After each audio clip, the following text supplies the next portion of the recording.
we are live. Say hello, everybody. Hello, everybody. Hi. Hello. On Twitch. There we go. Alrighty. Sorry. Had a little bit of issues with the new music bot that we are using. Should be okay now, hopefully. Alright, we're yeah, cool. So Yeah. to start things off, the question that I left my players with for this week is what was my exact wording for this?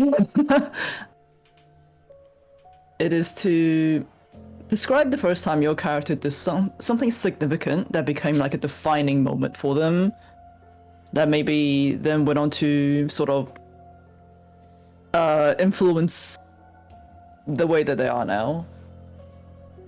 Could be something like a happy memory, traumatic memory, first time they tried something out. Knock yourself out. I'll go first with this because this was actually really easy for me to sort of pinpoint for Annie. I think it would have been the first time that she sort of completely by herself sort of intook, sort of embalmed and went to the funeral of a body that had been in her family's possession following their death. So I think sort of like prior to that specific event, perhaps like her mother, father, grandma, grandpa would have been sort of like assisting with various parts. And I think the first time that she was able to complete that in process by herself would have given her sort of like an immense feeling of sort of satisfaction and pride in being able to honor someone and do all of that by herself. So I think that definitely, that sort of feeling of euphoria of having done that all by herself and being able to honor that person would have really been sort of a pivotal moment where she was like, yes, this is what I want to continue doing. Very good, very good. Anyone else? Sure, I can go. So, obviously, last session, hurling a holy halfling, that was clearly Marcus's life has changed forever. No, I kid. But that was pretty cool. So, in Marcus's, similar to Annie, he had a similarly formative moment, though in his case, he wasn't being supported by his parents. In fact, he was kind of treated like the black sheep. And basically, it got to a certain point where he had a particularly explosive mistake in his workshop, and his parents gave him an ultimatum to actually make something worthy of the name Ravenswood, or to quit all this craftsmanship and tinkering for good. And so Marcus, did everything he could, but he had heard from his second eldest brother, the really cruel one, that his father was going to fail him no matter what he made. So that kind of left him a bit downcast and depressed throughout the 1 month he was given. But fortunately for him, he was very lucky. A wandering artificer, his master Vulcanus, eventually happened to travel into town, and he was able to go under his tutelage. And so at the end of that 1 month, he was able to make a bejeweled, fur-lined musical box that when you opened it and cranked the back, a little face spirit would dance. And he ended up gifting this to his grandmother. And since, Marcus, he always puts a bit of an extra intent behind his inventions. So this one also served as a secure box. And quite literally, people would find, especially his grandmother, that she would go out wearing her finery. And later in the evening, she would find it would go missing. But then it was secure inside this music / jewelry box, like even though she was wearing it. So it was perhaps a little too protective. But in the end, he managed to win over his grandmother, who put pressure on his parents, and thus he was able to continue his craft.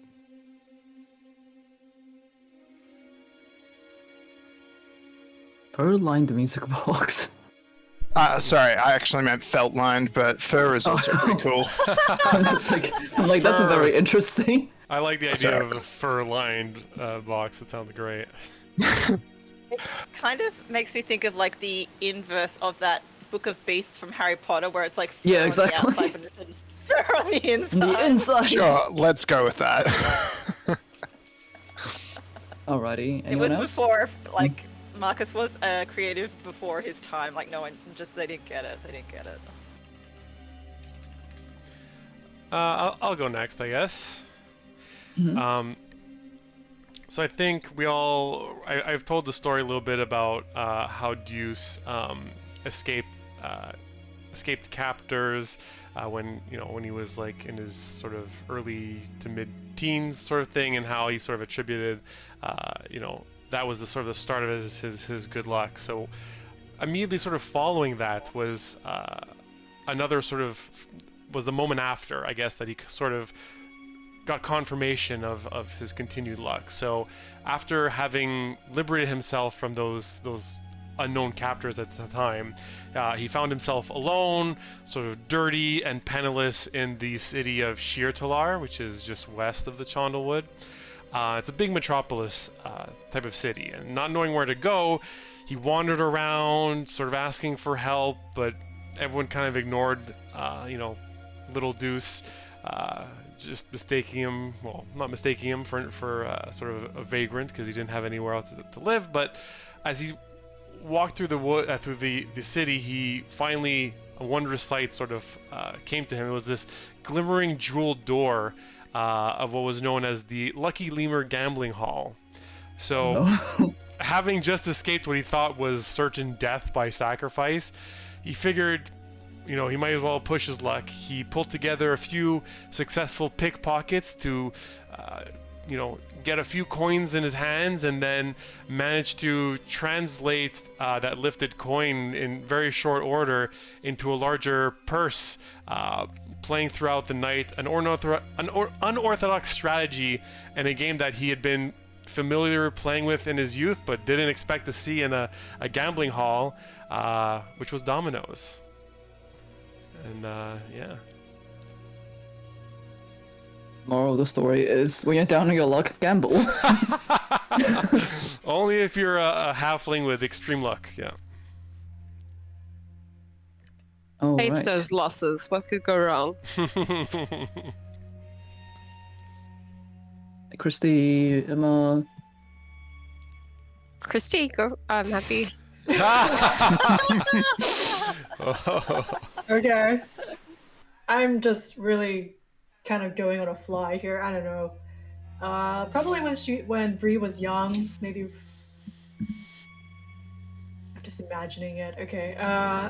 Maybe it's like one of the earlier times right after she joined Van Richten on his journey on, I guess, to teach her how to survive, how to kill, how to hunt things, whatnot.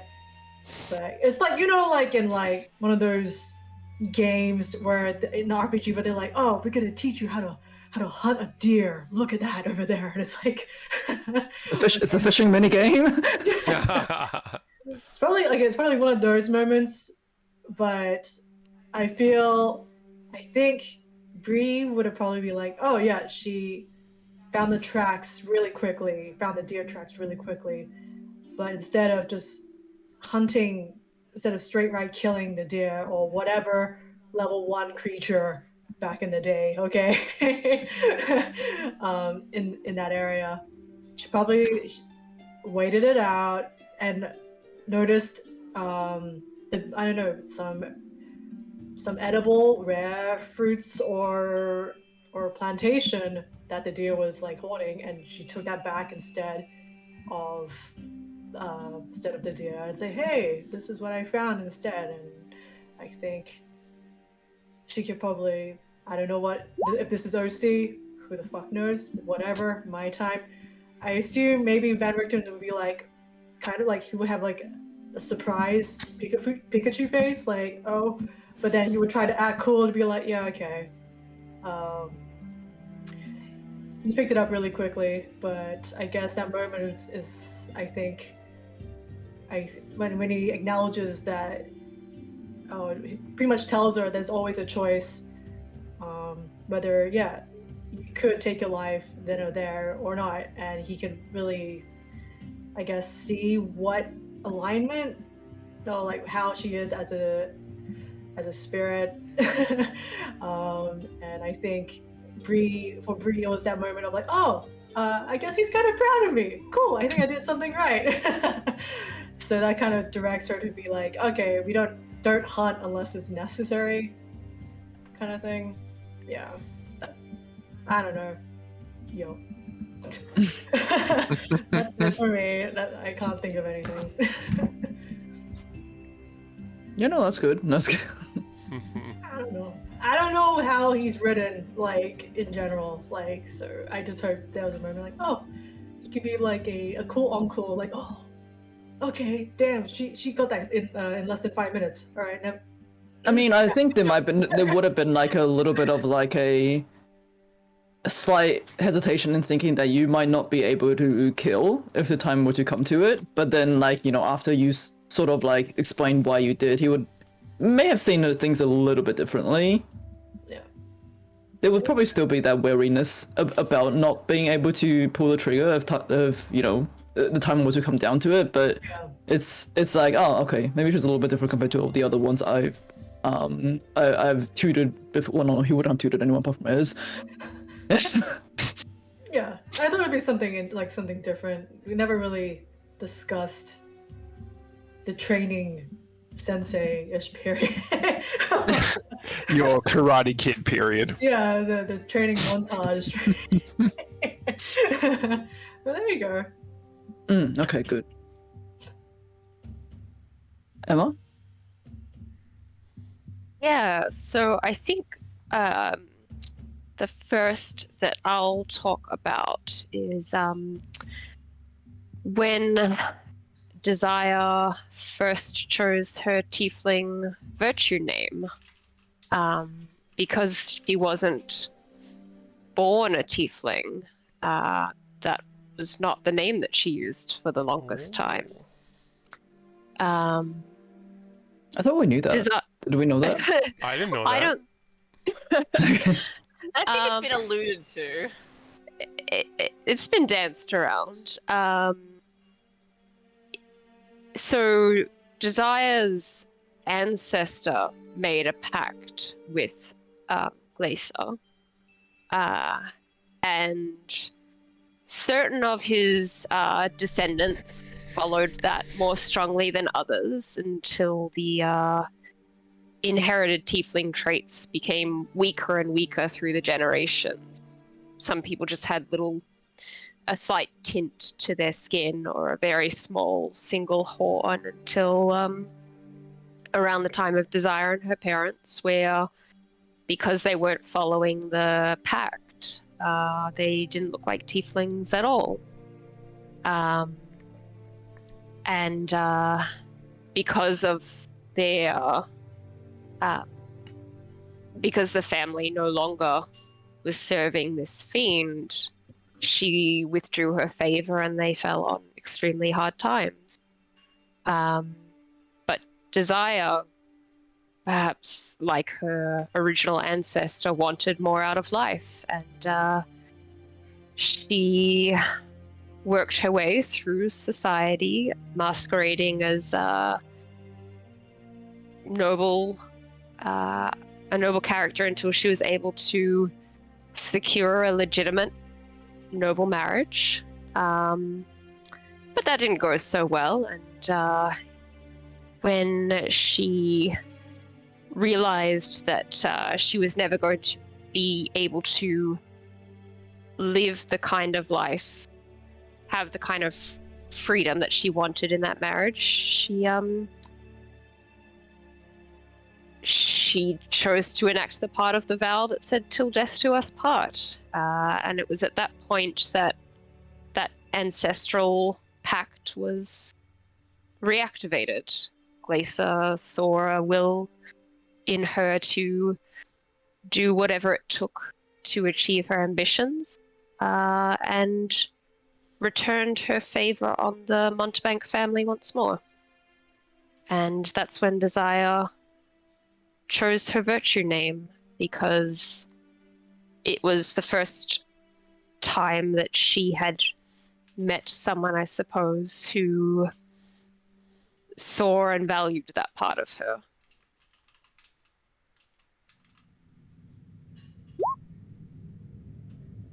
Okay.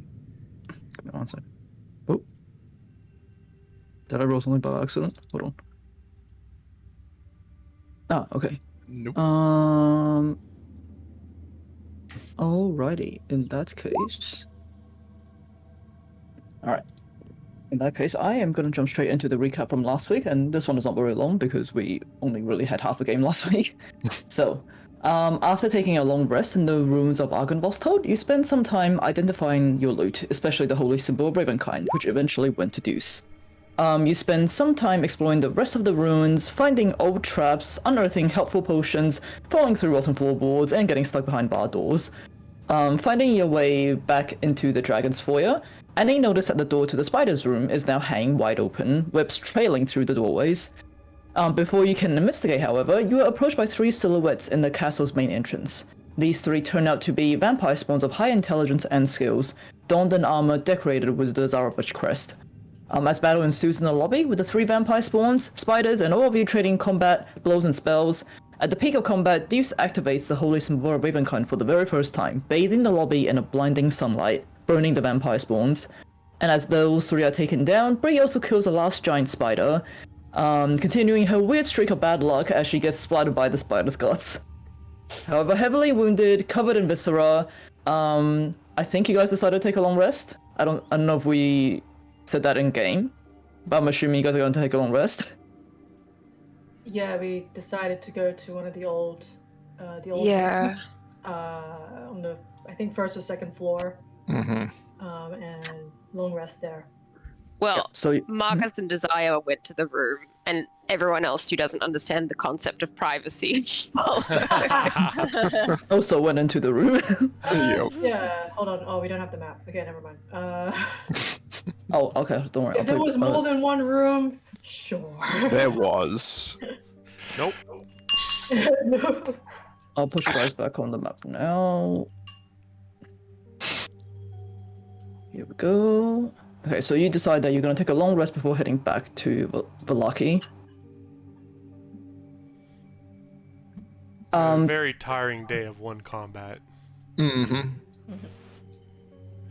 Okay. It was a big combat. What do you guys want to do now? Can, as we eat our hardtack or whatever in the morning, can we have perhaps a sage yet inspiring lesson about the value of preparation? Hold on, it's not morning quite yet. It's not morning quite yet. Oh, I mean, I still think we need that inspiring advice because I nearly died. So, definitely looking forward to that. did we identify everything? I think so, yeah. Everything Yeah. that you had from exploring Argynvostholt you've identified. So there's nothing. Do I just type in silver dagger? I assume no one's taking it. I'm pretty sure it was just silver dagger. All right. Yeet. I'm just gonna... Don't you already have one of those? I don't think it's What's silver. wrong with more than one? Okay. It strikes me that we didn't actually get to know our uninvited guests that well. Perhaps an additional conversation is in order. Everybody's head turns toward Annie. Annie's fussing over Bree getting the guts off. Right. Oh yeah, there were 3 of them. Right. Are they? The bodies are gone. Okay, never mind. Have we searched their bodies? I think it's worth trying to we just kind of heard they were from Oh. Strahd and attacked on sight. Yeah, I think we were supposed to do that off Like, yeah, I think DM somehow was supposed to give us a list of things. Well, DM somehow will give that to you. So. So are we perhaps on DM the somehow incorrect overslept this map? morning. I can cast Speak with Dead as a Yeah, ritual. you are while, right. We are. Bree's getting showered magically. No, you guys. If you go to the map that's below, not the rooftop one, No, the one that's below. we were. Yeah. What were you guys on the other one? We were on I the think we're on lobby. the first floor. Yeah. Okay, give me one Yeah. second. Oh, hold on. There's still a bunch of circles on this one. Let me clean this up. And forget to leave the important bodies. Yeah. Alright, give me 1 second. Wait. Yeah, one of his Hoi. poison daggers, fucking assassins. Well, that doesn't mean his daggers are poison. It could just mean he has poison. Yeah, I want to look for that poison. Okay, fair. I'll leave him to you since we yeeted juice at him to finish him off. That was pretty sweet. There was the important looking one. It was this bald guy in the corner, wasn't it? Yeah. So I'll look at the caster. Yeah, there was a magic user. And Well, there were 2 magic users and the assassin. yeah. Okay. This guy, I think, is the one that was talking when he came in. Was it? Yeah, I think so. No, the one that you're next to, Desire, that was the assassin. Yeah. Was he not the one that was talking to us? No, I The think one it's that the was guy with talking the to hat. you is not the guy who had the one that's in front of Marcus now. Oh, okay. Oh, this guy. Okay, well, let's search them. He's the one with the weird bodies. mask thing. Take his weird mask off, Marcus. Very well. I pull the weird mask off. I mean, you try to pull the weird mask off, but it seems like it's almost fused into the flesh of the face. You nasty So little freak. you kind of hear like the skin ripping along with it. Do you want to continue? My dear, this might get a little hairy. Do you perhaps? I know with your delicate constitution, you may not want to see this. I think you're gonna rip any hair off his face that he might have had left there, Marcus. Look more hair at this point. All right. Just to get out of the splash zone. And Marcus just, firmly just pulls it off just to see what the hell is going on with. Is this the caster or the other one? This is Okay, just to see what the hell's going on and why. Why they have. You do try to attempt to pull the mask off of the face. It does sort of like rip the skin off along with it. Mm-hmm. It seems that the mask was like pretty much fused into this guy's flesh. Okay, and It's kind of like that scene in Hannibal when that guy had to like when he got sewn into all the other people and he had to just like rip himself off oh yeah, that was. and took like the first layer of gruesome. skin along with him. That was gruesome. But I do love Hannibal, so I guess it's okay. So the other side. So now that I've pulled the mask off, on the inside, is there like by any chance, is there like some sort of inscription? I don't know. Not so much inscription per se. You do see a seal of the Zarovich crest upon it as well. Okay. So I guess his most loyal minions are rewarded with this kind of body alteration. I'm gonna say right now, like this was literally just an icon that I found, and I'm making things up on the spot right now. Okay. I'm like, this art looks cool, and I'm like, I oh shit, mean- now to come up with a backstory with this. Don't worry, Marcus will help. So it's either it's a reward or it's because he no longer wishes to see their face. Because to him, they're just, his property. Anyway, Marcus puts the mask back on because it's, kind of gross. Sure, mask And goes by back that, on. do you mean that you just lay it back on the flesh that you took it? Yeah, It's a bit slippery now. as best I can, yeah.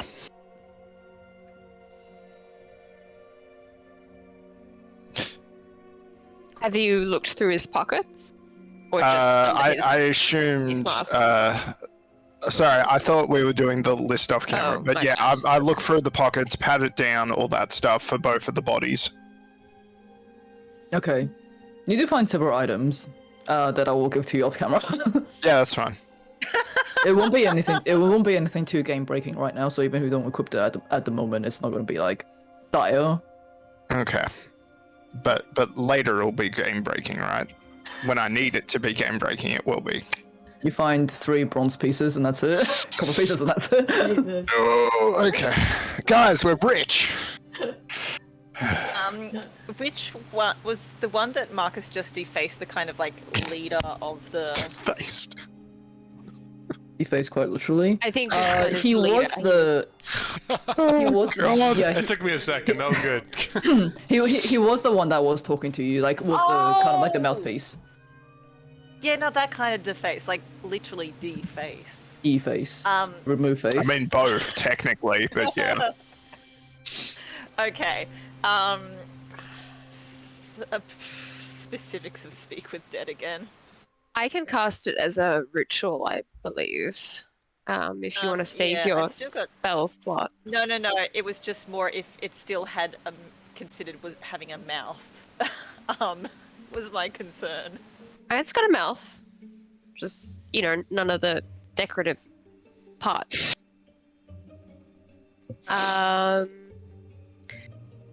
Alright, well, Desire will start working on casting that ritual, which will take about 10 minutes if there's anything anyone else wants to do while I think of my questions. Or... I look. I am checking what the assassin had on his body. Just saying it verbally. Mm-hmm. I take his daggers. You do take. Well, I mean, yeah, he had the daggers that you can take. Which Does was he have 2 any of them. of the poison flasks, or I assume something like? Going to shoot again. He didn't have any long range stuff, did he? There was a hand crossbow. There's a short sword and a hand crossbow. Mine. You can only shoot and so so many it reminds crossbows at the same time, I am holding them so we can use the materials to possibly upgrade later, Deuce. Okay? The- Just keep your shiny little toy to yourself and let me keep my own shiny toys, I'm okay? just saying we should hold on to the more valuable things, or I'm pretty sure that bag of holding must be getting pretty heavy by now. Bree just she just touches on the side, just the side of the gun, and just looks at you. Cock's gone. Okay, don't talk about your crossbows. All right. I can just see Bree putting like a gun-shaped hand in her pocket and being like, yeah.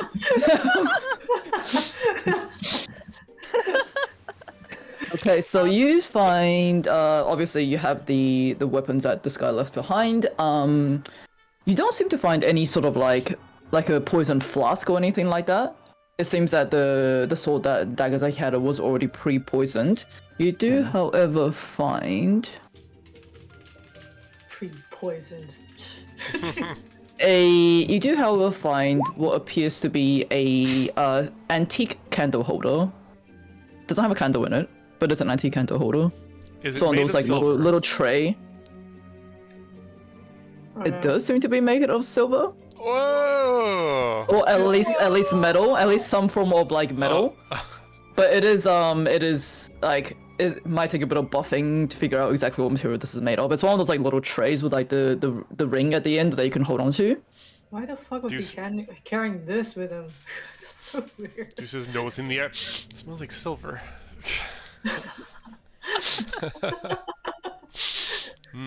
Silvery. Okay. I'm like, can I tell what kind of candle he used? Was it like one of those? Actually, wait. I mean, you can see a bit of was like a residue. Glasshouse, vanilla, and Sorry, yeah.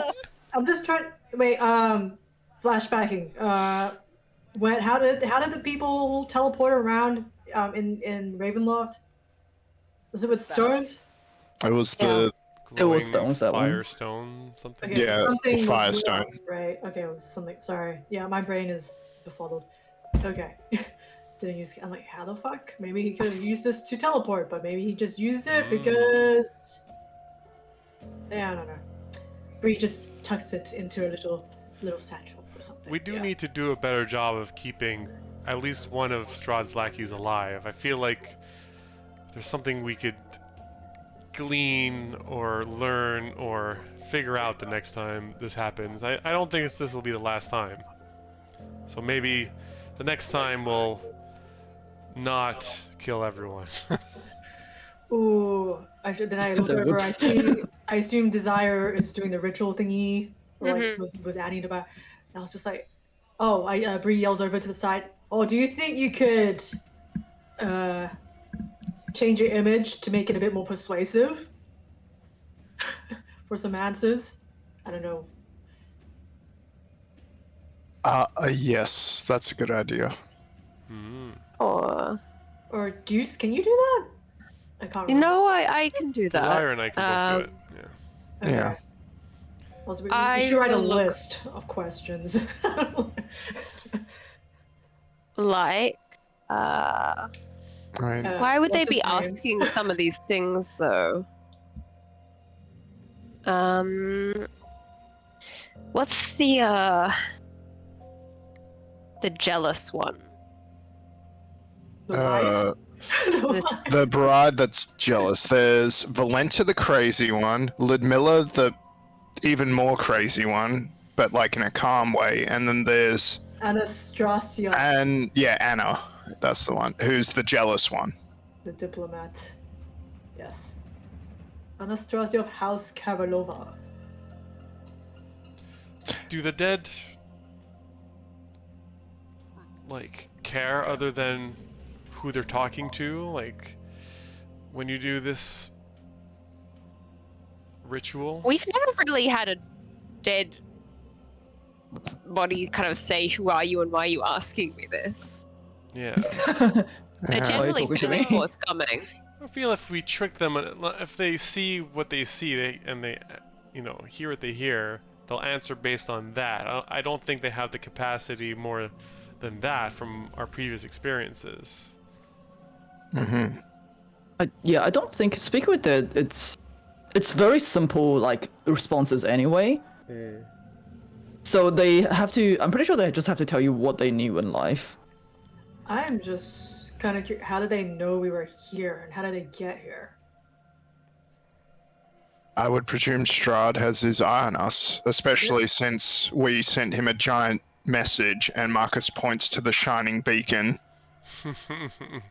He may have Yeah. just been coming to extinguish the beacon. True. Yeah. Still, we don't know how they got here. Do they turn into bats? Oh, but you mentioned that teleporter thing. Maybe that's how they got here so quick. What do you mean? They used the teleport thing to get close to Oh, here. you mean this candlestick? I don't know. It just looks like metal to me.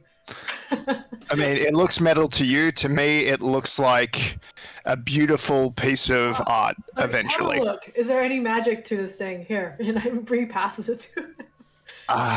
She bets that it's just a random, normal candle holder. It looks like a giant flask of holy water to me.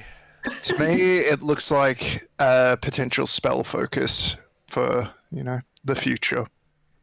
Did you want to Still need to identify it, or are you just gonna hold on to Okay, it? fine. Since my wife's busy, I'll cast Identify on it. Thank you, Hello. Marcus. You're such a smart man. You are. Awesome. All right. Okay. It doesn't take too long. What is the enchantment that is surrounding it isn't something that is too unfamiliar to you, but you do surmise that any candle that goes onto this holder, the flame will be constant.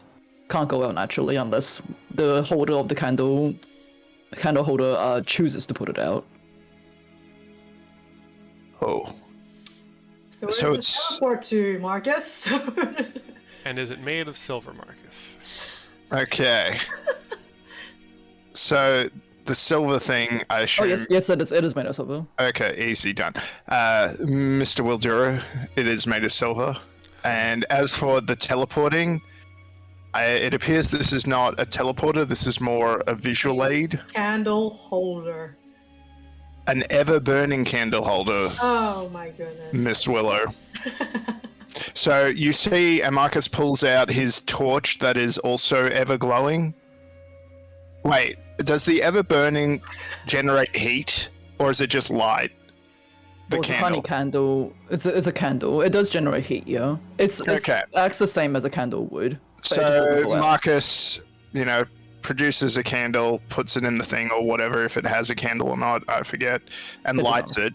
Okay, so candle gets added, it gets lit, and Marcus shows Bree the difference. So here's a light source that looks kind of like a flashlight. No heat. This one, heat. Both ever Okay. burning. Okay. So it is just a candle holder. Yep, but a magic one. Okay. All right. I mean, there may be other. You could I mean- potentially harvest something of these guys if you would like, or Ew. Poison. I'm gonna try. Oh my God. Grace is gonna try and get this fucking poison out. What type of armor is this guy wearing? Or like, I guess Oh, good point. you can break down. Yeah, what we. which guy? Bree hasn't moved away from the assassin dude. He's just wearing natural armor, so basically no armor. It's not even. Oh, he's. Yeah. Is it even stylish what he's wearing? It's not even black pleather. Okay. I mean, it is very nice. It is like has like the embossed and like what's the word? Embossed, yeah, embossed with like the Zarvich crest. Leather isn't too difficult to dye if you wanted to take it back to Taylor. Help a small business get back on their feet. Yeah. Hopefully he has the tools for all that razzle dazzle. And I presume neither of my guys is wearing armor. Let me just double check. I don't believe so, because they were spellcasters. Mm-hmm. I love how we've gone to, we'll do this off screen to the minutia of Marcus and Bree holding things up one by one going, is this anything? Yeah, that's true. Is this Oh, candlestick magical? There is It is. Okay, the support guy is wearing a half plate. Annie, Yeah, what's up?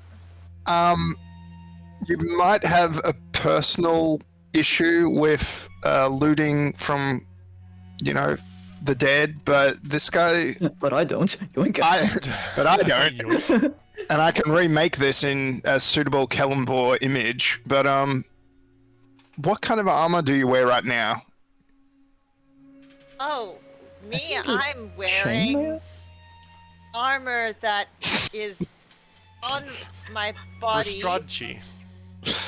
and it really helps with the class of my armor. I It's think you really were comfortable, chainmail. and This is like when somebody asks me where I got the top and I'm like twisting back around to try to read the label. Yeah. So, Annie, It's for Strahd. Come on. a breastplate, medium Okay. armor breastplate. okay, so that's pretty good. Is that anything? Yeah. So half plate, from a AC point of view, would give you +1 AC, but you would have disadvantage on stealth checks. So Yeah, it's up that's to it. you, Annie. Whenever we need to stealth, we usually just pass without a trace anyway. Hey. Yeah, we do. Thank you, Mr. Wildjura. All right. All right. Desire will put on Anastasia's face. Juice, I don't know whether you have anyone you'd particularly like to be at this moment. If not, I recommend I'm everyone Rohadin. steps out of eye line. You're right. All right. Rahadin's sitting down, perhaps. Looking Harder than walking on his knees. Rahadin. Again, the image can look a foot taller than I am, so That's Put so every bad. I think foot makes it like pick it up. Is that enough? a 5-foot Rohadin. What's 1 foot? 1 foot is only 30 centimeters tall. It's not much? There's not much. Marcus, like can you pull up 7 foot. can you pull up a chair for Juice, please? Of course. And Marcus goes and collects one of the chairs from this back room. His feet dangles off the ground. Put a all right. tablecloth table in front of him, like in front of him, to cover his legs. Oh my god. I have a long cloak in this disguise. And Josiah will nudge the foot of this one while saying, "Wake up." Marcus will clear out. So the mask basically just like slides off his face. You're looking well. There's 5 questions, right? Is that a question or a comment? It's a comment. I've perfected the art of questions disguised as comments. Thank you. So I see you've failed like Valenta. What were your orders?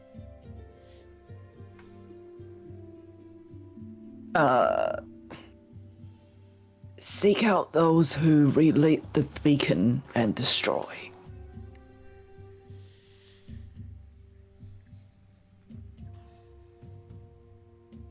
Are there any others like yourself dispatched on missions currently?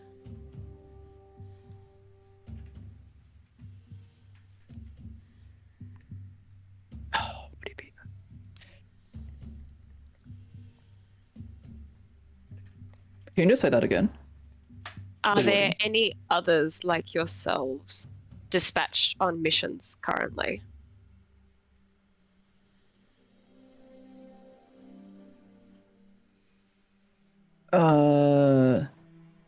There are others like myself. I am not privy to the knowledge if they are dispatched on missions currently.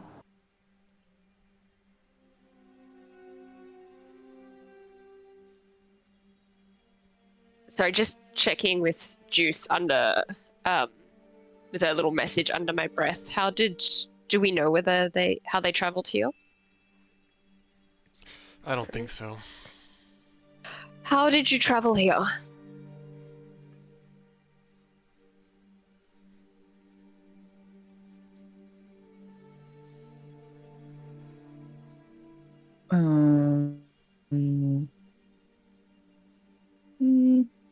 I'm just trying to think how long it's been since you guys relit the beacon and since you ran into them. Because you guys had a short rest, right? Or was it a long rest? It was a long rest. Yeah. Yeah, so it would have been like 12 hours max. Yeah. Yeah. The master gave us means to speed across the land. So it wasn't, basically I'm saying it wasn't a teleportation. Ah, okay. Do we particularly care about what those means were? How many other vampire spawn are under Strahd's control? Jesus. Doing accounting.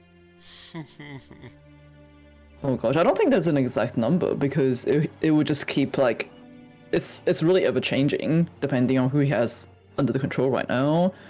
And a ballpark figure is fine.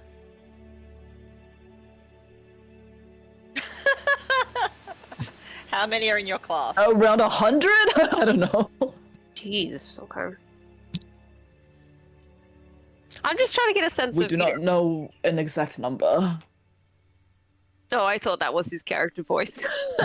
Oh no, that is. What do you want from me, lady?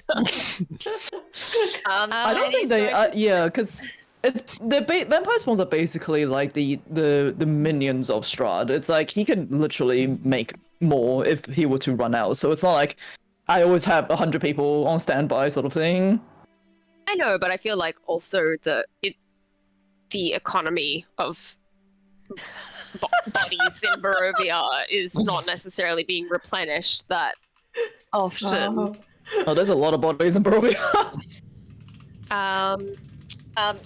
Annie's going to try getting Desire's attention and like hushedly whisper to her, "What's his name? No. What's their name? Hey, you haven't." Hands on the face. Push it. When is the wedding of Strahd?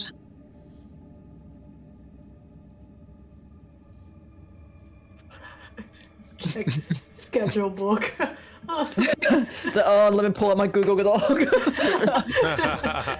the calendar. What does the GCal say? I'm gonna ask in how many days is the wedding, if you don't want to come up with a calendar system for Barovia.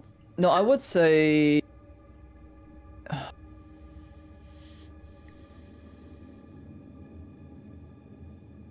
The master has not set a date, but imminent is what we were told. Body planning, really. Oh, I'm sorry. What's your name? Is that how many I think questions are we that's at? question 6. Sorry, Annie. I'm so Oh. miscounted. It's like, oh, my name is. My name is Dave. It's like, oh, too bad. There's no like Steve carved on the back of the mask. Like, Yeah. Steve. just tag on the back of just in crayon. Yeah. Marcus just puts a hand on Annie's shoulder and says, "We can give him a name. I'll call him No Face." Oh god. That's not a name. That's just a Slippery descriptor. Slippery That's like McNoface. calling you Big Hat. That's Oh wait. you That's a want to do great that. name, Annie. Please start calling me that. Okay, that's well done, the Desire. That's yeah. Okay, so it might be more. So we should probably make haste. It delay. seems like they can't get here instantaneously, but they can arrive fast. So Is Stu still the Rohadin next- right now? Yes, Scene while we still in Rohada reconcentrate. uniform, I want to just see if I can sneak behind Bree and steal one of her crossbows. Oh. Roll for it. Why? Hi, Stinky. You're literally going against the person with the highest perception in the party. That's why. You're gonna lucky, aren't you? Oh wait, do we still? Oh God! Wait! That did not auto reroll. So I'm gonna roll again. That was a crit fail. You're using lucky. No, I disabled the halfling luck to auto roll, so Didn't we learn this from Dimension Door? Yep. Maybe don't blow your resources at 9 Yeah. a.m. I'm not using lucky. Wrong. Luck rerolls ones for halfling. Yeah. It's what's it called? Bountiful luck. Yeah. Yeah. Natural. This is the first one. 21. 21. What's your passive though, Bree? My oops, sorry. If she has higher passive than 21, it's 21. Makes it. I just slap his hand. I just slap. Just making sure that you're still on your game in case Rohada tries and pull a fast one when we engage him. You get that stupid candlestick holder, okay? So do we think there's going to be more of them on their way to take the beacon back, and what do we do about that?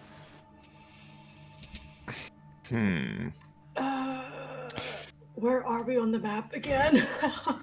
You're currently still We're in the at lobby. Q. Oh, sorry. Are you talking world map or World map wise, I'm like, who is the nearest ally who might be closest? nearest ally I'll would put you guys back on the big map. probably be It was really helpful for Halakians. Arg and Voss to just decide that all of their business was now resolved and to just disappear into the afterlife. It's too bad. I'm out. Oh, his skull got disintegrated, didn't it? So we Yep, can't the- talk to him. The skeleton itself is gone. Ah, The Disney way Wait, out. so how would someone then extinguish the beacon? with great effort, I suppose. They were just sent to kill the people who lit the lit the beacon. That's what he said, right? Mhm. Yeah. Okay, Yeah. so Yeah. they couldn't delight it. He liked it. Is that Yeah. Alright, cool. They were sent to. I think they can't delight the beacon. Otherwise, they would have gone for the beacon and not for us. Well, that delights me. Velaki's nearby. We could Did I probably- get bonus hit points from that? Yeah, we're heading back to Velaki.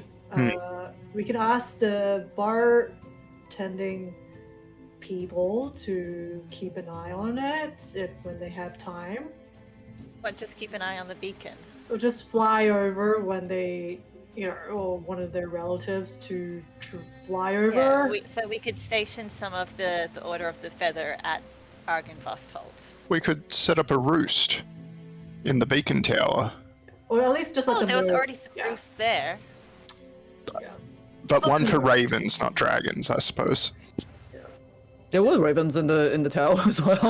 Yeah, Ah. did you forget about the family that I talked to? Yeah, sorry. Was I it feel like it's been 3 Steve? months. Steve, the adopted raven.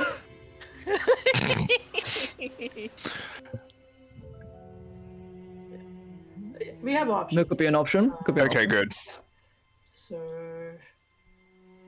yeah, I mean, we could try and talk to the ravens right now, or we could do it tomorrow when we're refreshed and ready to go.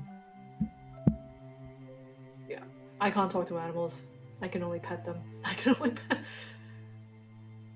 No, well, Yeah, don't worry. You can talk to Rosenthorn. He understands you.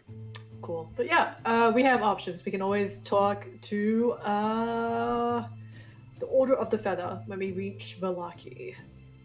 Keepers of the feather. By the way, it's What? all of that. The Feather People. Okay. The feather that's people. The birdman. That's offensive. good. Quote, quote, Depending on how close they feel comfortable getting to the castle, it may be worth having them keep an eye on comings and goings from the castle itself, since shortly this will be one of several locations that we hope to guard. And it seems like these spawn are transported by physical means. We can at least get a sense of the direction they're headed in, rather than posting one person at each location. It might not be much, but can we lock up after ourselves? Like with that side door? Oh, you want to bar the front door? Yeah.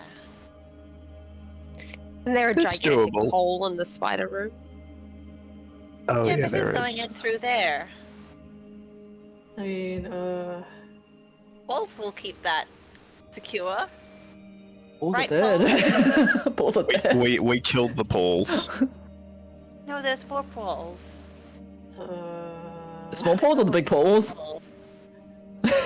All Pauls. Medium poles? All poles? so you're One still day, on good venti terms with balls. balls? Hey, Sorry, what was that, Bree? are you still on good terms? Are you guys still cool? You and the balls? Let me just check, alright? Oh no. I could All ask right. Ez to work on setting something up not unlike what they had in their wagon. We don't really want to blow up the rest of his castle, though, do we? No, No. but just at the entrance. Oh, We could just blow up the entrance a little. I'll just put you guys back on the other map. oh, Maybe, do you actually, move the stones and block the way? that reminds me. I can set up. So, Bree, you remember Victor's nasty little trap you told us about? The one that sent you away from his door? I don't remember what happened. What?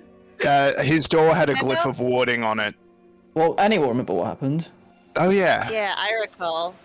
Good. Remember you touched the door and then you're like, I'm never touching a door again. I'm only going to check them very thoroughly before I touch them. I just remember I had to go somewhere else. Really importantly, that day. Yeah, it's a bit hazy. So- No, it was, you were definitely very scared of the door. So my point is, that I can do much the same. So I could set up an explosion What the fuck? trap. Free rolls perception to see if Annie was lying. That would be insight. Isn't that insight? Insight. All right. I was like, damn, that's 30. Okay. Insight. It's not insight if it's the truth. I mean, you're I inciting mean, that you it would is incite the truth, yeah. it's like, sounds about right. Annie's gonna look around for a pool. Roll for perception. Investigation, sorry. Investigation. Ah! That's a 9 on investigation. Both good. It takes a while, but the debris that's kind of like been strewn in the area right now, it's a bit hard to find the pole. They may have all scattered due to the commotion. For anyone watching that don't know what the hell we're talking about, poles are spiders and everything. They're all called poles. Yeah, except for Steve, who was adopted. No, Steve is the raven. That was a adopted. raven! Oh, fuck. They've all got such ridiculous... No, they're great. I love them all. Paul and Steve are not ridiculous names. So I many spiders just named hope Paul. Steve didn't eat Yeah. Paul. Our 2 viewers Oh, you don't know named that. like Paul and Steve log off when Morgan says a ridiculous name. You've just alienated yeah. our entire audience. Well done. I'm sorry, Well guys. done. There's the dark web of poles. Is it the other secret The organization dark that's web having Oh, that's right. Pauls. poles? Oh, the very least, Annie's let's gonna talk to the Mardikovs and see what they're willing to do. Oh yeah, sorry. Go ahead.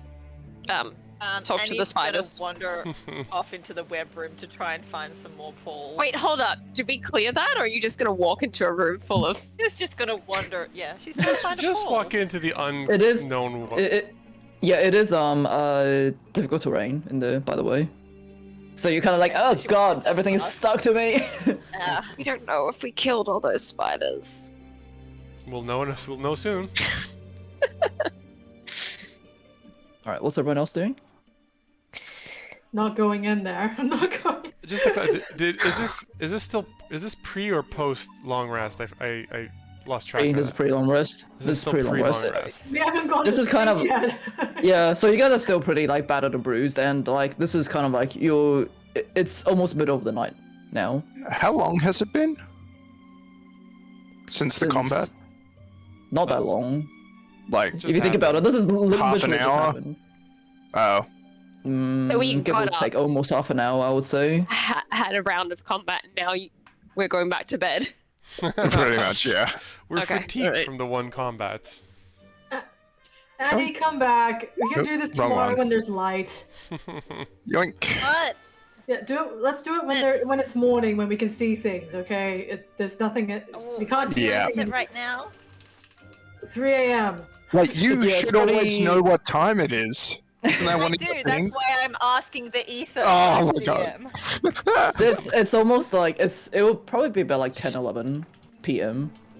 Okay. Yeah, this is prime Paul hours, Bree. Alright. Guys, I'm gonna go set up a little trap on the beacon door. Okay. That way, if someone tries to access it while we rest, we'll know. Anyway, you guys do what you need to do. Do you want me to come with you, Marcus? Yeah, you're welcome to come. We- I just know you don't like this kind of magic. no, tricky kind. Here's how this works. Okay. Okay. Do you desire you keep an eye on Annie? Just set it on fire. It's not with her in it. Can you Okay. babysit? Yeah, we'll be right back. Yeah. So you're setting up a glyph. Getting spider Um, webs on me. No, I don't have the raw materials, so what I'm going to set up is I'm going to cast as a ritual magic mouth, which basically creates, it's similar to sending, except instead of being like a mental message, it just, if someone, I set a trigger condition, and if someone fulfills that trigger, it projects a mouth that, in this case, is going to yell in a booming voice. You know, pretty much. You shall not pass. You shall not pass. Yes, in my name of Argenvost. Do you need a door for that? Because there's not actually a door to the beacon room.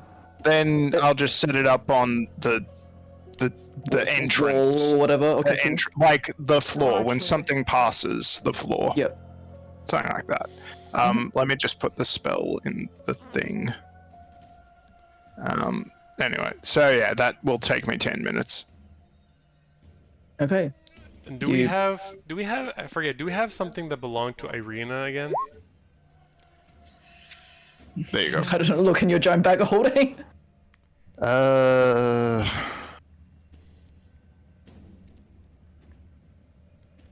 No. Because He write I us a can't response? commune to ask the questions if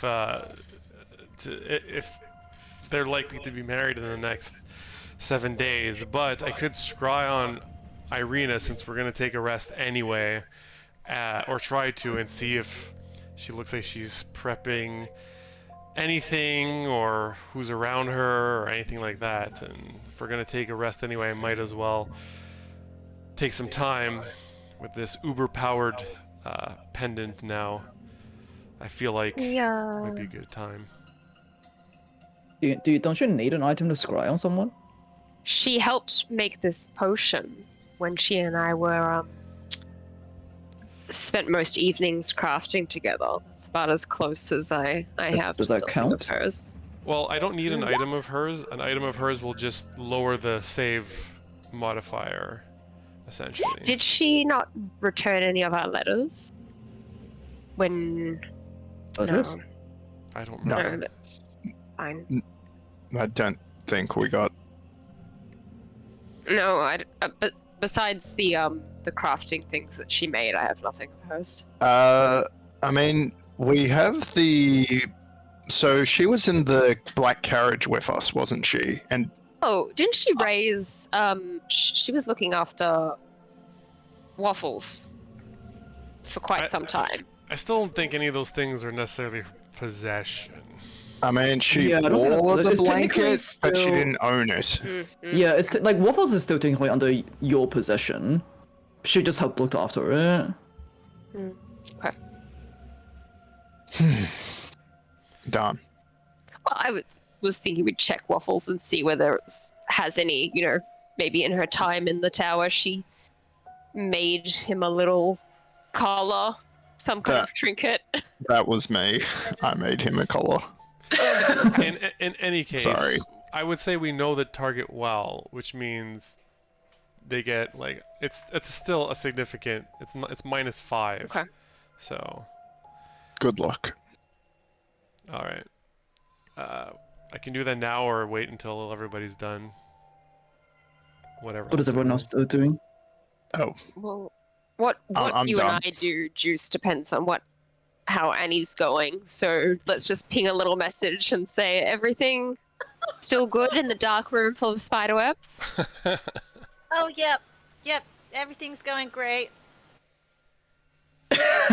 You just see like the webs, like Annie has already gone into the room full of webs. You see the webs like move every now and then, but it's just you can't quite see her. Annie just covered in webs now, just like, Pretty much, yeah. It's real sticky. oh no. Did you guys want to go Kel. into the long rest or? Well, I'm gonna Yeah, do the scrying before the long rest, I'm good. so I can save my slots. I've set up my trap, so I'm good. All right, so Juice Um, settles into his. Oh, was there something? Mm. Yeah, did Annie manage to Annie's find a gonna hole? cast. Yeah, Annie's gonna cast Speak with Animals and sort of like yell out to the room. Hello, Paul. Is anyone in there? Can you cast speak with animals as like a overall thing, or does it have to be targeted at a certain animal? You gain the ability to comprehend and verbally communicate with beasts for the duration. It's a Not self. targeted. Yeah. It's a self cast. Oh, okay. Hmm.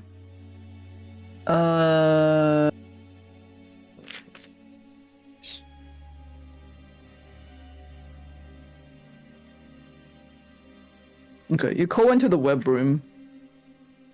However, there's no response. They told me that the World Wide Web would be much more interesting. They're offline right now. They're all lying. Yeah. a denial of service attack happened. I mean, you did kill all the spiders. What do you want me to do? It's impossible to kill all of the spiders. You can't kill all of them. Yeah, but maybe they're now scared of you guys because you killed all the spiders in their presence.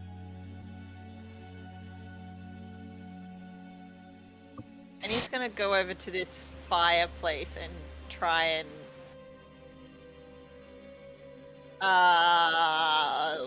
look in it.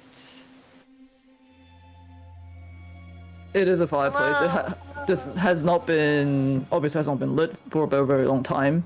Covered in webs and dust. And just bits of like bone fragment.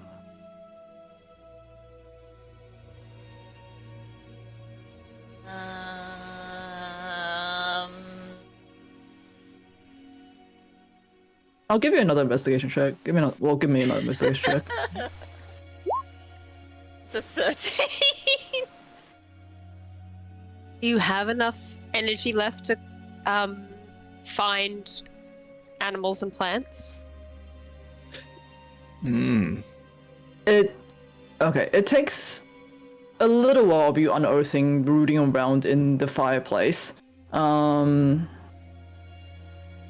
You do find what appears to be a tiny nest of spider eggs.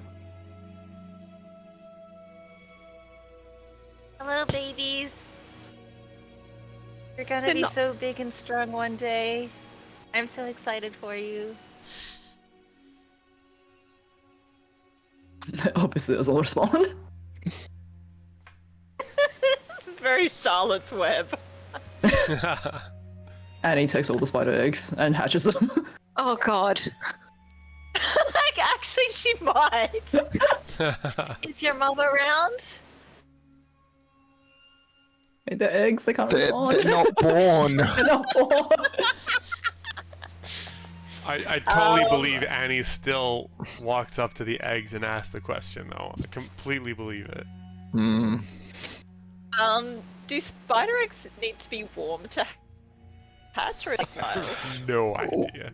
I'm not gonna Why? look that up. Why is Google this a that. thing?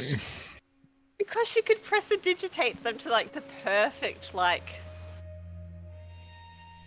hatching temperature. Someone who has I'm making more a day. less How long arachnophobia does than me can look it up on spider egg Google.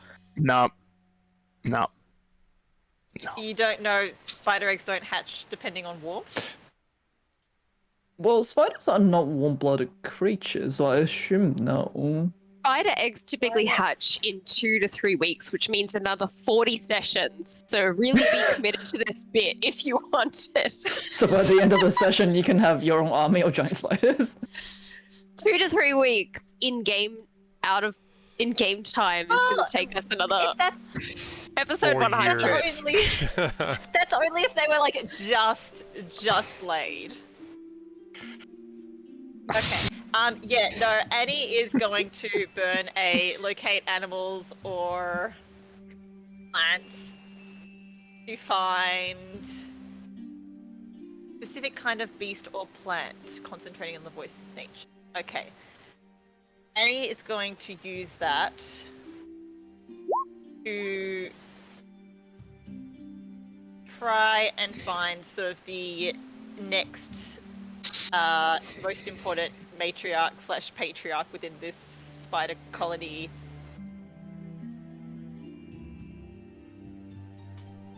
The next most important patriarch and matriarch, okay. When we don't make it to Vallaki by the end of this episode, we're gonna look back on this. I would say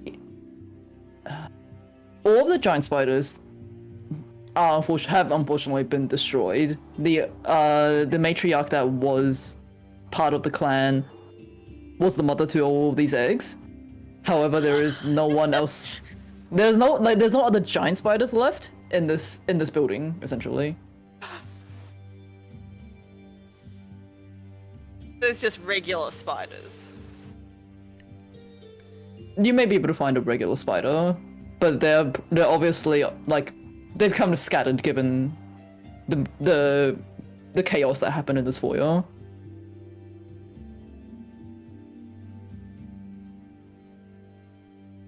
That was Just checking a bad little of us. message, Annie. How's it going in there? I I'll feel say really you bad have- about what we did. I'll say the nest of eggs that you found. There's five eggs there. And can I tell the age of the eggs? Give me a nature check. Do I now have to stat 5 giant spiders? Yes, you do. They're not freshly laid, but they're also not super far along either. Probably like been a week or so. So they're half cooked right now. Yeah. Annie is going to very gently caress the egg sac. Wow. You feel something move within it a little bit. The egg sac is like, I don't want to look at this up, but I'm assuming they're like slimy and like it's one of those membranes that's not like a hard eggshell. It's like dinosaur eggs. You know what I mean? Well, they kind of they spin like a web sac, so it's kind of like a web enclosed kind of. It's made of silk. Oh, okay. Yeah. I'll take your word on that. Yep. You don't want to Google that? No, I do not want to Google that. I gotta say, Annie fondling egg sacs was not part of my bingo card for this session. Mm-hmm. Annie What's picking on your up, bingo card? It Annie was picking not up- on there. Annie becoming Spider Mom. Yeah, Spider Mom. Spider Mom. Yep, she is going to very gently take the eggs from the quarter in the chimney and tuck them into Ollie. Creepy. Oh God, you're That's making your own nice. horror story. Oh my god, Molly can just have like spiders on its belly. Oh my god, they're gonna Yeah, live Molly in at some Molly. point is gonna grow legs and then scuttle across the floor. Mm. It'll be like this from that creature from the thing. And she is going to whisper to the egg sac. It's alright, you're safe with me. Very sorry about your genocide. I'll keep you safe. I'll be honest, I think they're less safe with us, but go for it. I All right, love this you- so much.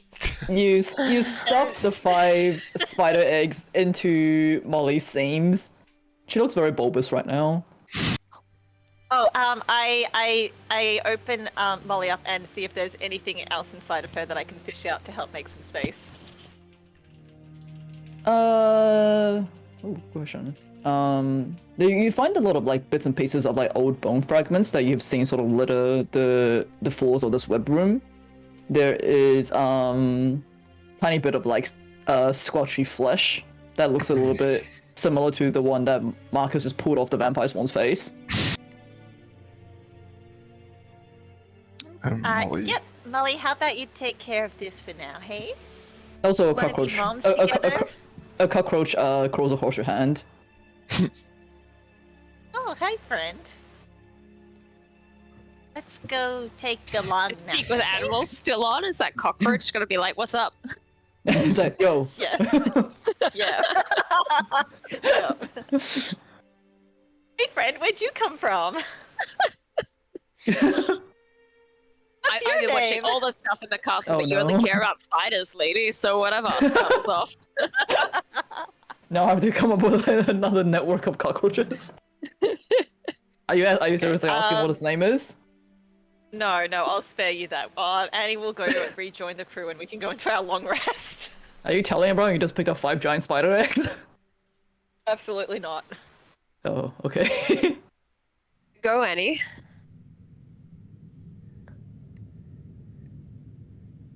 Do you want to keep that a secret?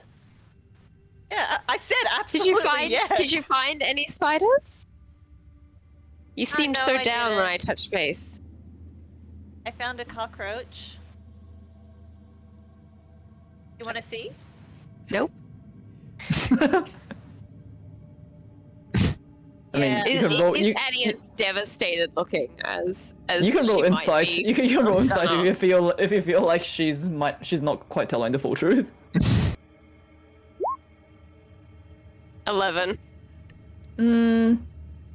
Yeah, she's looking like a bit sad that she didn't find a full spider. Well, why don't you check back the corpses tomorrow, Annie? They're predatory creatures. I'm sure one or two scavengers will have made their way over to No Face, whatever name you settled on. Yeah, I think we had No Face, John, and Steve. I mean, they seemed fairly predatory, the spiders. So it seems like they would, Yeah. Unreservedly consume the meat of whatever they came across. Yeah, but I think we just wiped out their entire population of elders. We were so cool. Why did they decide not to be cool? Why did they decide not to be cool? Yeah. The spiders. Yeah. Because they're animals acting on instinct. They're not to be reasoned with. You can't talk a giant spider into vegetarianism. That's their biology. What have they been eating then? Other adventurers. And now I Google, are spiders cannibalistic? They are, actually. They are, eat yeah, they each can. other. Yeah, they eat each other. In fact, the females know. eat the males Very when they're likely small mating. woodland creatures that I have will the say that- misfortune of coming across them. I will say, as I said before, there were bones littering the floors of the web room, and some of the items that you had picked up previously was from the corpses that you found in the web room. I mean, let's be glad that there are none remaining here, because we did bring our small animal companions. We did? No, you didn't. You didn't. They're back in Kresik and Velaki. Oh, okay. I just assumed we had. Well, think of it this way. You've perhaps normalized the local ecosystem. They don't seem particularly natural. Now all the small scurrying critters that you love so much will have a chance to survive unthreatened. Anyways, I'm going to go work on some things before bed. Good night. Can I help you? It's I'd really like to take my mind off of genocide. I don't know that working on how much experience did you have with chemicals and Genocide. herbs and the like in your previous occupation? Well, if they had anything to do with the embalming or prolonging of the human condition, quite a bit. I can't say that the things that I am tying directly to that. I'm hoping to make some more weapons for us to use. If you have any energy left, you're welcome to assist Oh, I've got this several evening. spell slots. I've got about 28 more energy. It's not so much spell slots as just working on a potion. You know what? And Desire will pull something out and say, "Here, Annie, mix this." It's completely unrelated to what she's doing, but she's trying to help her feel busy. It's just like you grind this. it's just like hot chocolate. It's like when you're with a child and they want to help you cook, and you're like, "Here, stir this bowl." But the bowl is empty. Yeah. No, it's hot chocolate powder. Just like grind this in a mortar and pestle. Okay, I can do that. Thank you.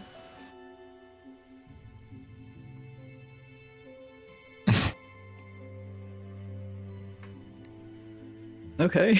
I don't know No one where discerns other the fact- people are. Yeah. No one discerns the fact that Annie now has 5 giant spider eggs in her possession now. Nope. This is gonna go well. I don't think they're not going to turn giant overnight.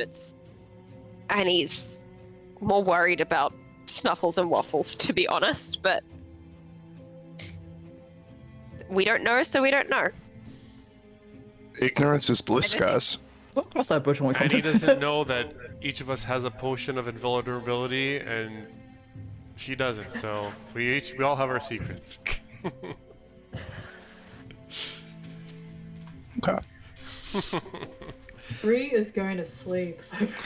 No Yeah. one wants to stay up and watch Deuce work his magical scrying magic. Okay. Oh, I'll be next to you, but I'm working on a project. But I'll just be like there for moral support.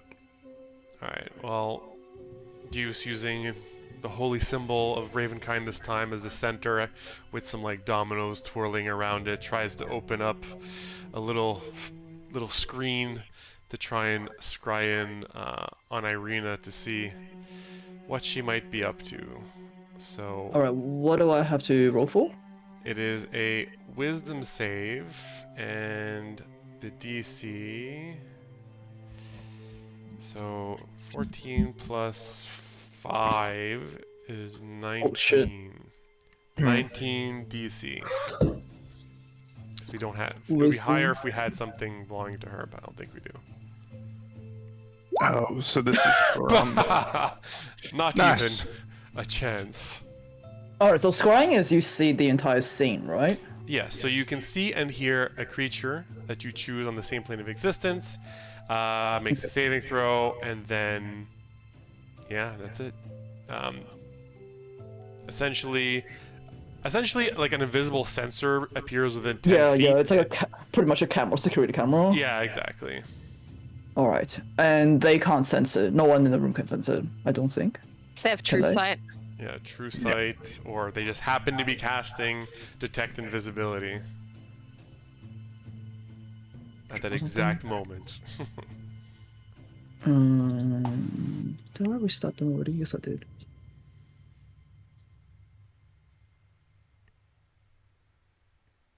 Okay, alright.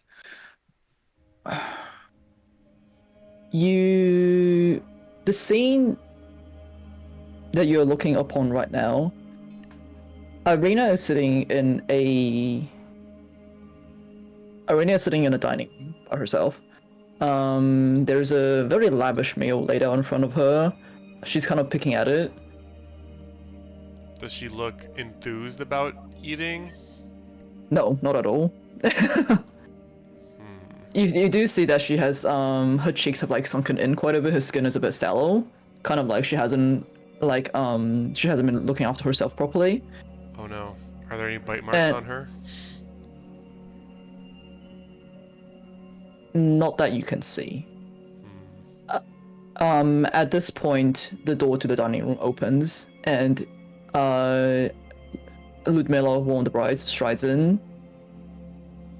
And they look at each other for a second, and Ludmilla goes, "You've barely touched your meal. You're making the master worried." And you see Irina push the plate that's in front of her away. Not saying anything in response, but clearly indicating she doesn't want to eat anymore. And Ludmilla goes,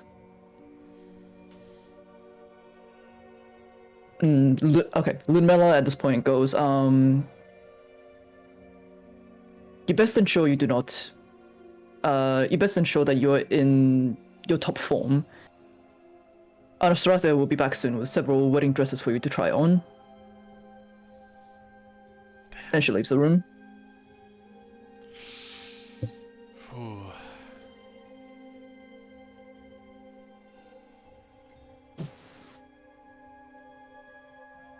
At this point, you just see Irina sort of like, there's a wine glass in front of her that she's just kind of like drumming her fingers on very lightly, kind of like deep in thought. Okay. She doesn't appear to have been like, she's not wearing like a high neck, dress or anything like that. You don't see any bite marks on her at the moment. All right. Yeah, she's in one of the dining rooms. Is the room familiar? Is it one of the rooms that we've been in? This is the main dining hall that you guys had the dinner in as well. The one that with the organ in the background. Okay. Okay. All right. Let's. I guess it's what we're gonna see. I don't know anything else to ask. So. Can you actually ask anything in the scrying? You can't, right? No, It no, isn't- like it's- to ask what I see of like in the, Oh, okay. in through the scry. So Deuce will come out of the scry and be like, so Irina's being fitted for dresses. At this very moment, she doesn't seem to be charmed, perhaps? She seems kind of despondent, but she seems to be alone. I'm wondering if I should try and message her. I don't know who's around me. I think Marcus. It's just Marcus, and Marcus. Well, his eyes are working as well. Yeah, Marcus is like, it would be quite risky, but perhaps if she's looking depressed, that might hasten Strahd's actions. So if she could delay by being, by giving her some hope, like you said, fitted for dresses, perhaps she doesn't like any of the dresses. That buys us time. All right, I'm taking a chance and Play into it that she wants the wedding to be just right. Find minor things to complain about. Mm-hmm. If she's not eating or drinking, I'm worried that she will miss the gift we left for her, the blood wine. Mm. Just ask her if she has access to the wine that Did you guys leave that with her? with the servant we gave, Okay. the one that wants out, Helga. and Yeah. asked her to take it to her. So if what's the name of that one? Helga. Helga. If Helga gave her a bottle of wine, remind her that that's come from a safe source and potentially will help. Well, keep wasn't that Strahd wine again? away. Poison. Did you But it tell? won't- Did you tell Helga what it was? No. It was just wine to give to Irina. Yeah. Okay. Yep. I feel like her having that now won't help us. I have 2 messages. I'll just see how she's doing and see and gauge if she's charmed. Good point. And we can go from there. So, Deuce starts to cast Ascending, which comes in the form of like a bunch of his dominoes come up in like letters, like kind of like a keyboard, so you can like write out his message mentally.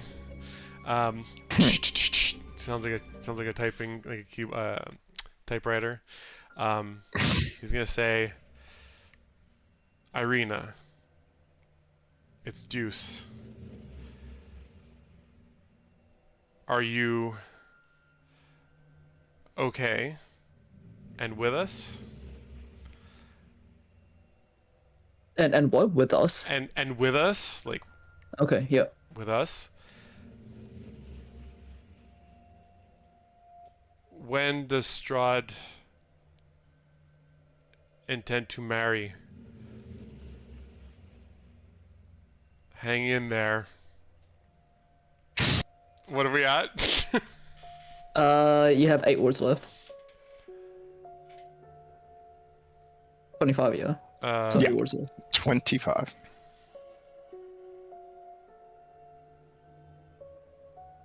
Wait, I can't hear you. You're like tapping it out, aren't you? So Marcus can't be like, and delay the wedding.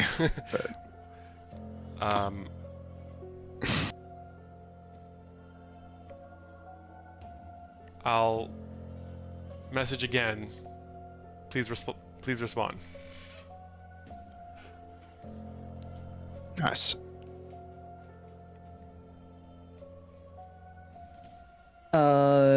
It takes a moment, but you hear Deuce? I'm okay. How is everyone doing? Strahd told me he intends for the wedding to be in a few weeks. Please hurry. Okay. I'll tell Marcus what she said. All right. I can message her once more. Lil help me out.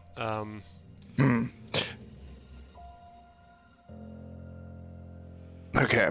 What we can use Irina to influence Strahd's actions, potentially set himself up for disadvantageous circumstances. Right. Irina should be focusing on staying alive. Definitely. If there's anything we ask her to do, I think it should be playing to the fact that Strahd wants her to want this wedding. And if she seems like she wants the wedding, but she wants it to be just right, that may take some time. Ask for things that can only be sourced by the Vistani traveling outside of Barovia. Ask for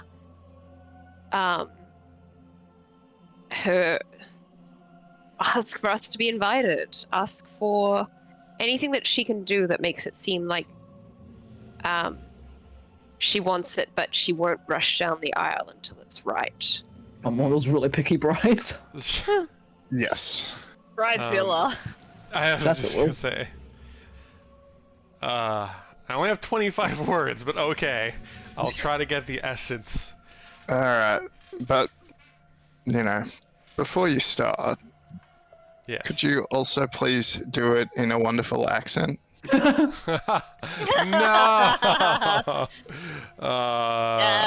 It's been a while, hasn't it? Been a while. I don't see it. Where is it? You gotta Yeah, pay. have someone redeemed accent time? No, I was trying to trick him to see if he wouldn't check. I checked. But okay. In that case, fine. You got me. I tried to pull a fast one on Juice up, Wheel pay up. Giraffe. No. There you go. Enjoy your pay. No. Oh god. Great, you have to make this twice as hard. 25 words in French. Yeah. I should just say it in Français, French. français. Yeah. Irina speaks French, right? She was the daughter of a burgomaster, right? Well Sure. educated, yeah. Jesus. Okay. The key dominoes come up again for Deuce to clack on. Oh. And if I- it's not too late. Sorry. I didn't say anything yet. I was just thinking we should also tell her that of the brides, Esper? Escher. Yeah, sure. Escher is the most trustworthy.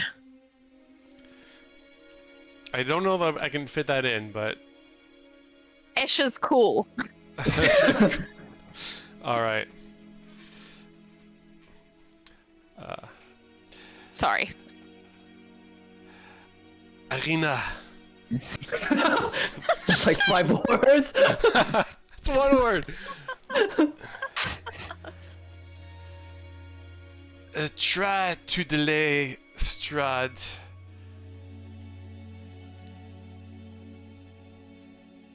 Be picky. Be bridezilla. Is that word equivalent? It's one word.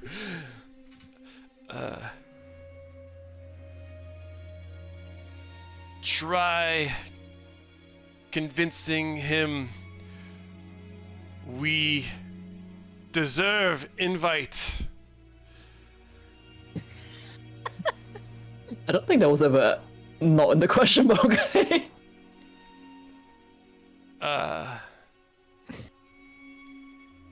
You got 10 words. I have 10 11. words. I have 11 left. 10. Really? Did you double count because of his funny accent? No, I'm pretty sure I'm counting correctly. Alright, unless well, you you're wrote it down on the the calendar. DM. You're the DM, so, yeah.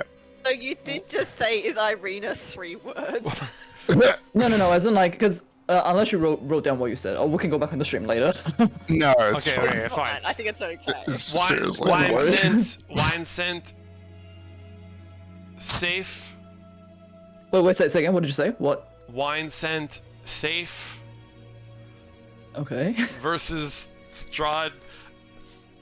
What? I'm trying to communicate what Desire said about the wine that we sent through the whatever is safe. 1 cent safe versus Strahd. Yeah. Escher. Cool. I think I need to roll it inside to be able to understand. Juice. Be best man? Question mark. The thing is that you didn't get the man where you just all you hear is Deus be best. Just be best. Wow, that one word really mattered. I'm so glad you saved those words for that. I thought I counted. Wait, we said at 11, not 10. Alright, fine, I'll let you. Fine. Yes. I mean, you could just say Duke's best man. Yeah. Oh shit. Okay.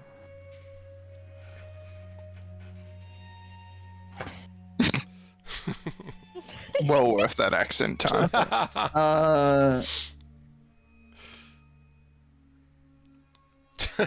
Okay. I have been trying to delay asking for difficult things.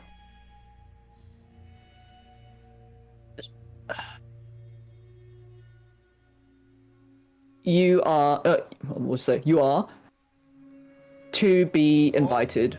Also,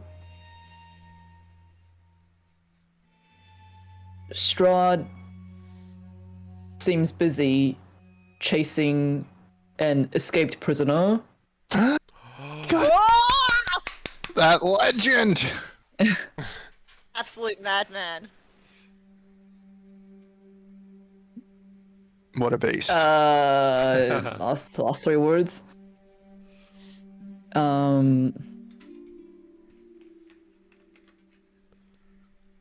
Keep safe too. Alright. I'll let the party know what's up. I don't think Alright. he has any more spells for a Taylor original. Yeah, that just occurred to me. Yeah. Because, yeah, the shop's burnt down. We can force a rebuild. I only wear Taylor. Taylor gets kidnapped. Oh, yeah, that would happen. Oof.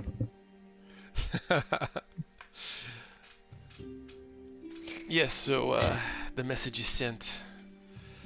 She seems Oh. to be on board, trying to delay as much as possible. Well, that's great. I mean, I only asked for 25 words, but I'm glad to get extra. Bienvenue. Thank you. Okay, so she's on board with delaying actions. That's excellent. I mean, it's good. Good job. Good job, Juice. Very good job. I know we were only quizzed about this last fortnight, but I don't remember. 50-50 chance. Kirill is the escaped prisoner? Man, I have no Uh, idea. If only you guys did. Yeah. No, you're 100% correct. Trust the It's not person who Emil. got. It's Kirill. No, No. it's Emil. Kirill's the dead one. Sorry, I was a little mean there. I apologize. No, it's Well, Emil. It's now Emil. you've just reinforced my incorrect memory, so I'm definitely right. Hero is Emil. dead but he is Cabe and killed. Emil was the one still alive. Yeah, Kirill's the one we did war crimes to. Emil is okay. The husband. Emil Emil. is the husband, yeah. The original leader of the Tundra clan. Perhaps when we get to Valaki, we should ask the Mardikovs to relay that to Zulika. That's an excellent can- idea. Lend him some aid. Why would Strahd himself be looking for Emil?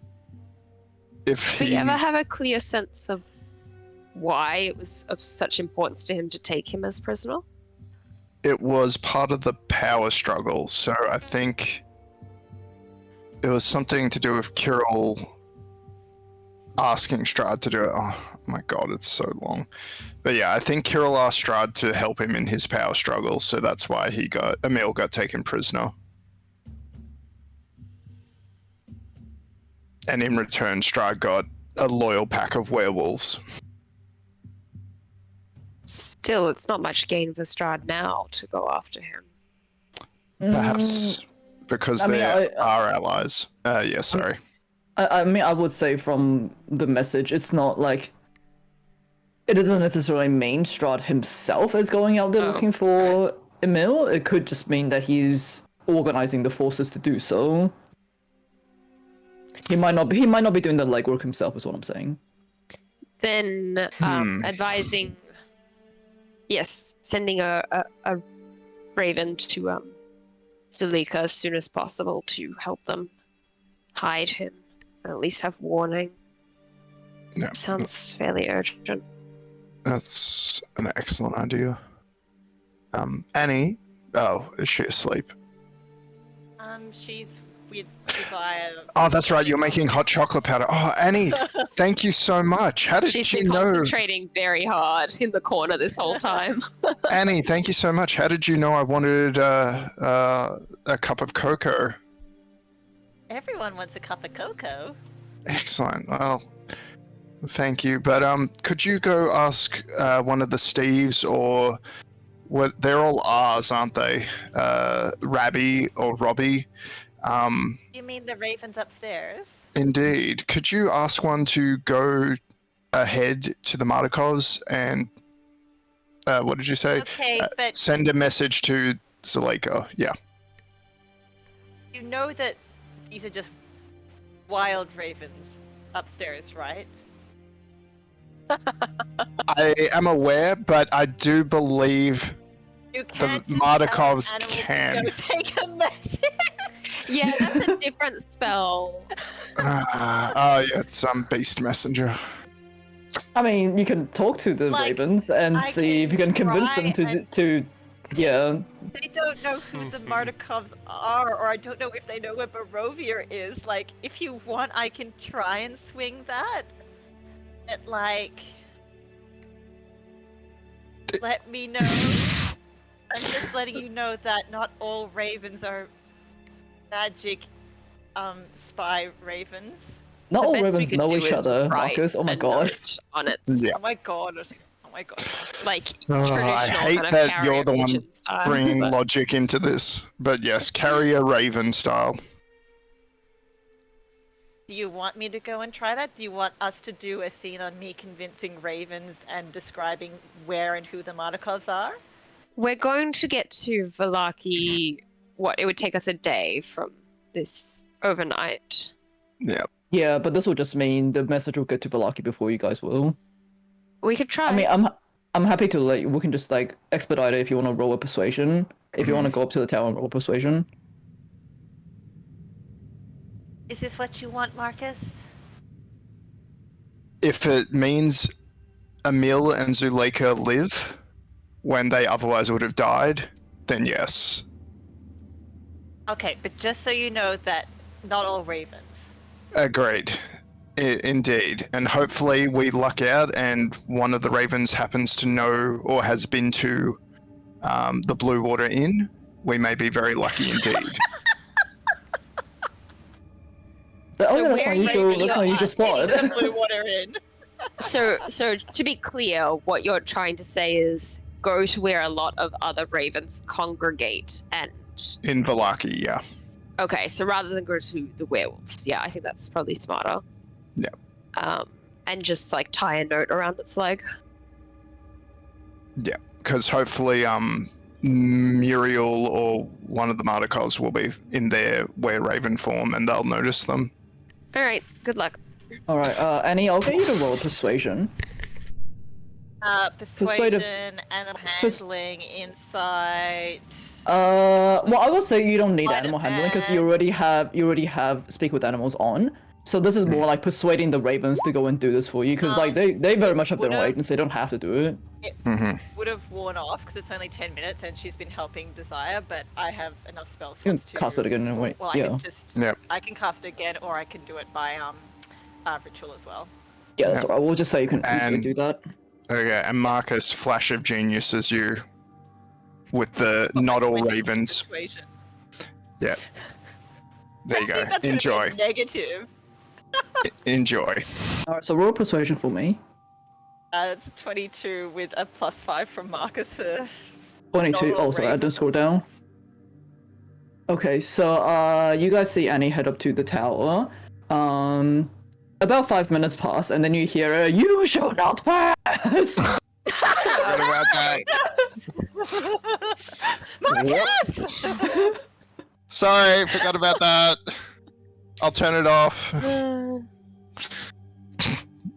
Okay, and then yes, you do manage to convince one of the ravens to take a trip to Valaki, and they're like, "Oh yeah, my aunt Rachel lives there. We'll go visit her instead."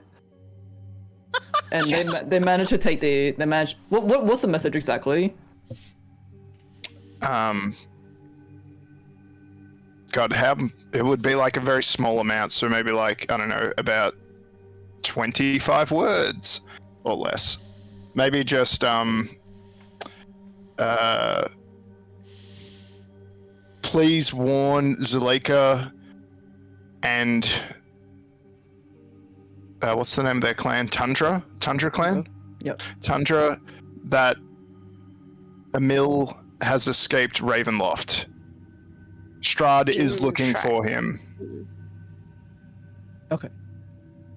Raven heads off. Sweet. Do you have to recast the magic mouth thing?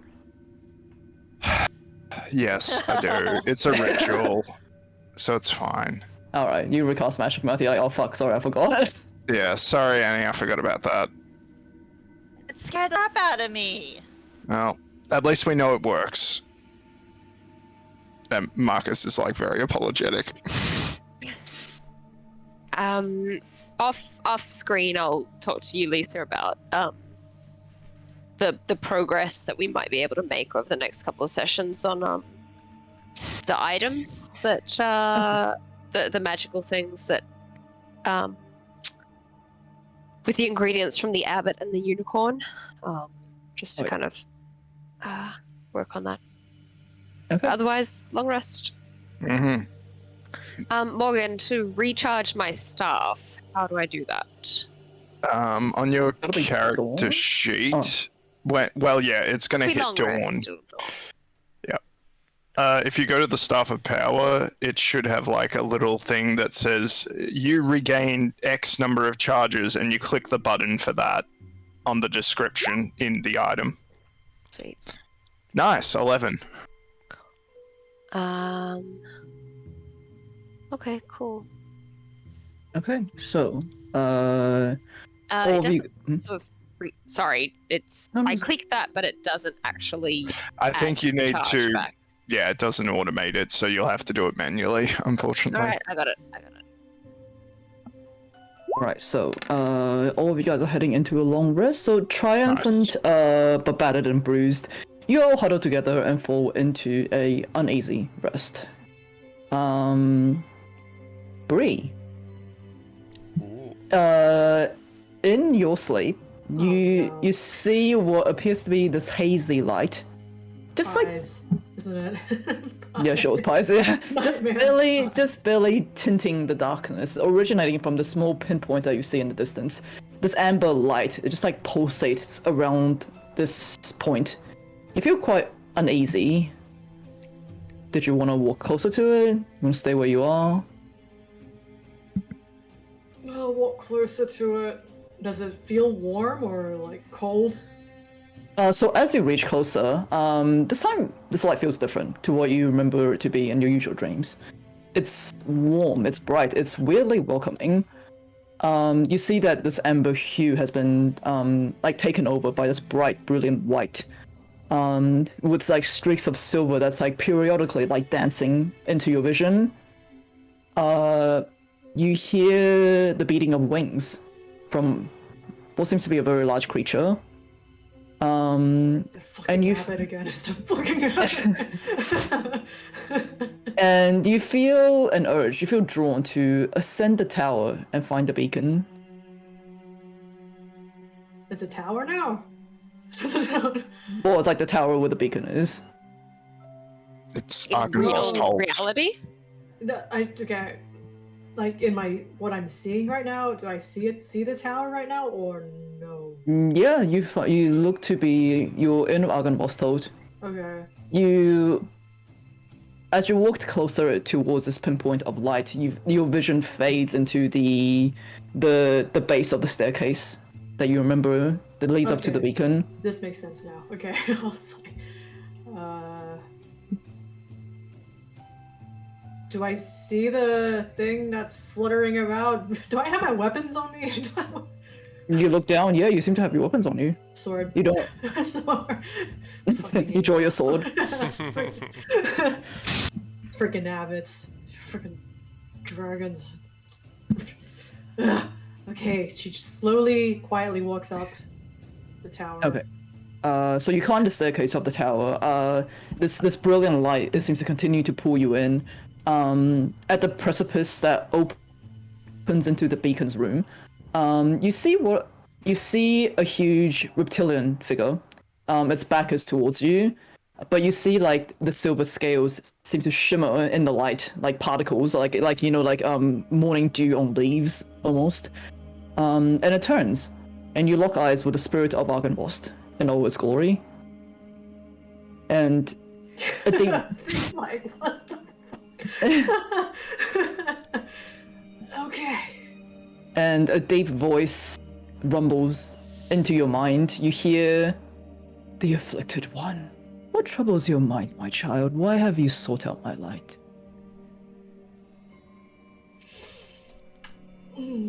I did not seek you out, you sought me. So let's get this right, okay? So this was all on you. I was just a passive passenger going by my own business, and you sought me out. Yeah. And yet you ascended my tower. Because we're sleeping and sorry. I'm asleep. Yeah. This is weird. This is weird. Yeah, I think maybe there was something in that weird spider goo. Oh god.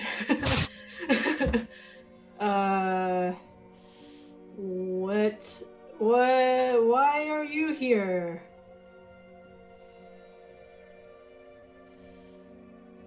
Hmm. I live here. I was thinking It's my that. house, bro. It says we- my house? on the name, like on the letterbox. Yeah, we saw you pass just tonight. What? I thought you moved on. The spirit still resides within the light. Ah, fuck. Did we do something wrong? Did we fuck something up? Did we fuck My soul has joined in the ether of the other souls surrounding Barovia. However, my spirit shall remain, as it is what keeps the beacon lit. You did not do anything wrong, young one. Okay, that's fact, good to hear. That's good to hear.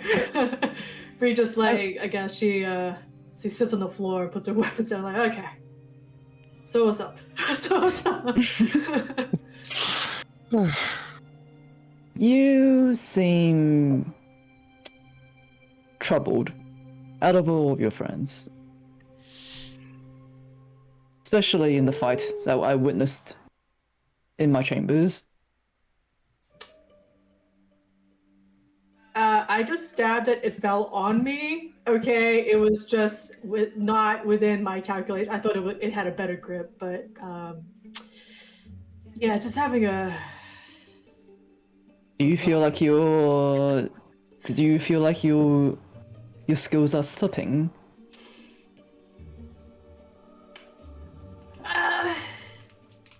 It just seems there seems to be more things, more bad lucky things happening lately, and I don't know if this is just Barovia. It could be ruining my mojo. And now I'm having weird dreams, talking to dragons, which never happens. It all started with eating pies, which I never want to eat again, and it's just wonky. Why am I even talking to you right now? Why? Yeah. You hear Argonvoss just like chuckle to himself and go. You may feel the darkness of Barovia slowly wrapping its tendrils around you, trying to draw you closer. Barovia is shrouded by many deities of old, in fact, just biding their time.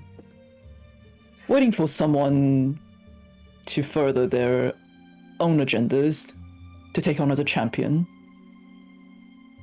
I'm sorry, what? You must have sensed that, well, I can sense that there is a darkness trying to envelop you. Is this related to the temple? A temple that has been that I've seen in my dreams once or twice. Quite possibly so. It's the Amber Temple houses many sarcophagi of deities of old. Plenty are still trapped within the Amber, but for those who have escaped, they are looking for a champion to further corrupt. The more suffering that their champion can cause in their name, the darkness will grow once more. But you must hold fast and not lose yourself in that power, no matter how tempting it is. So other people are not getting this? It's just me? I'm asleep. Perhaps there's something in your history. Perhaps there's something in your past that drew an escaped power towards you. Have you ever... Has something happened in your youth, or that felt like it gave you a... You called upon an unknown power that somehow answered your call?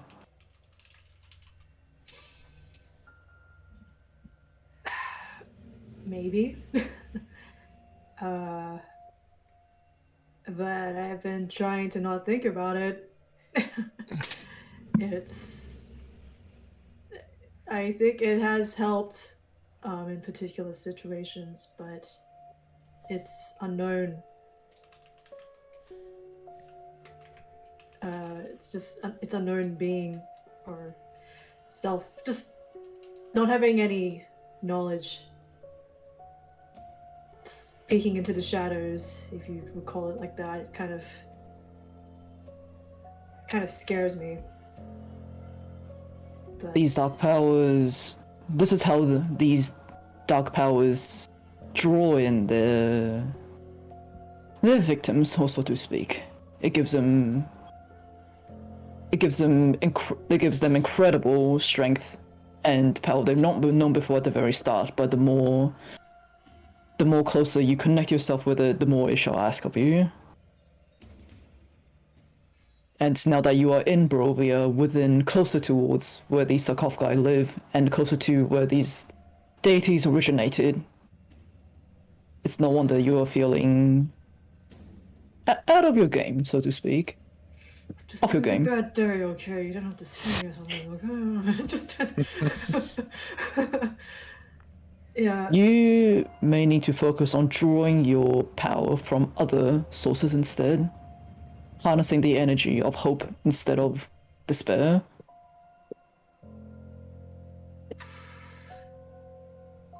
Here? Is that even possible? In Barovia, where there's no light? Well, Barovia is full of mournful spirits of the dead, but there are also ones filled with hope.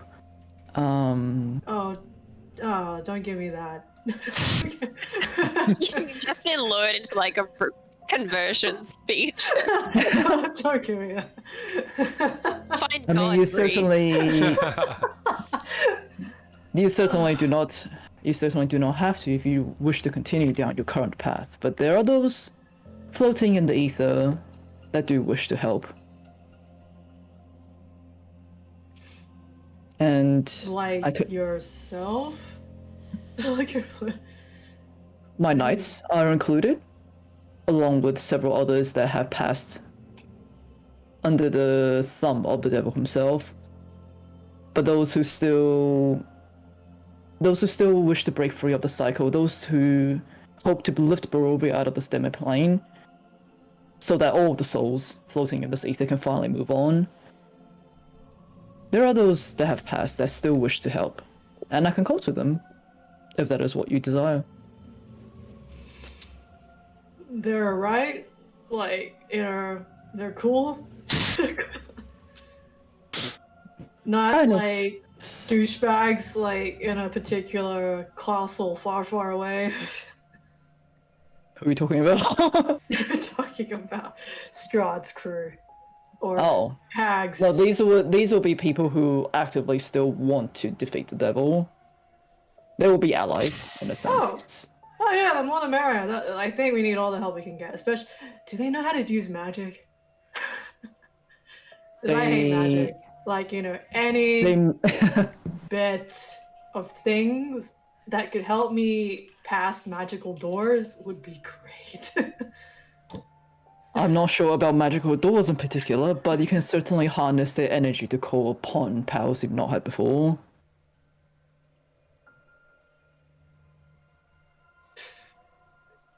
As long as they're cool with it, I don't, if they have, I don't want to, ask for their help, when they're unwilling or they're like ready to move on or they're sleeping, like one of those things.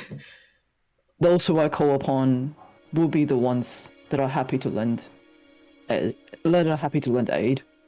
Several of my knights included. Oh, that's dope.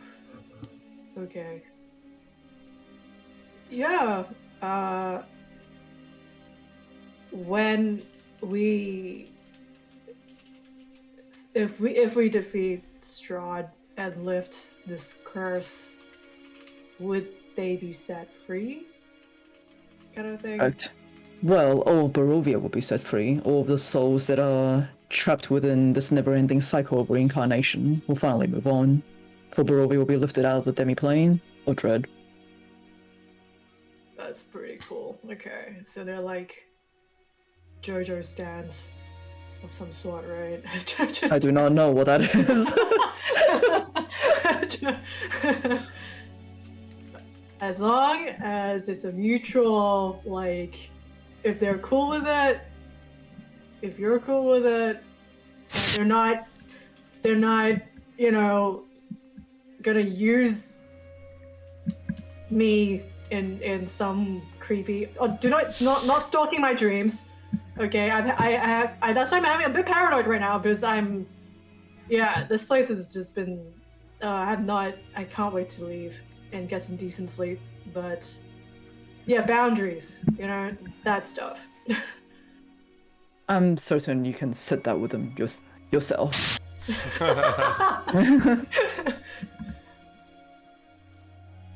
Okay. I still think this is just a wonky dream, but yeah, this seems pretty chill. Yeah. Well, let's find out then, shall we? And Oh fuck. you see Argynvost like pulse with light. You see that his blue eyes seem to like turn white and cloud over. You see like what seems like fog swirling within.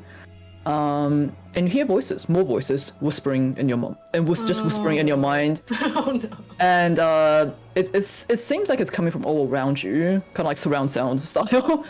And you hear snippets of Godfrey, of Vladimir, of others that are familiar to you, but you can't quite place at the moment. And Argynvost goes, feel these souls and harness their energy, for they shall help you in your path. And give into their hope instead of the darkness trying to take over. As this cacophony of like voices seem to grow around you, it's almost like they're bubbling with excitement. It does remind you of what Rahadin had when you got too close to him, but instead of like wailing of suffering and despair, this feels like these spirits are excited to have another chance. Oh. Oh my god. Are you going to let them in, or?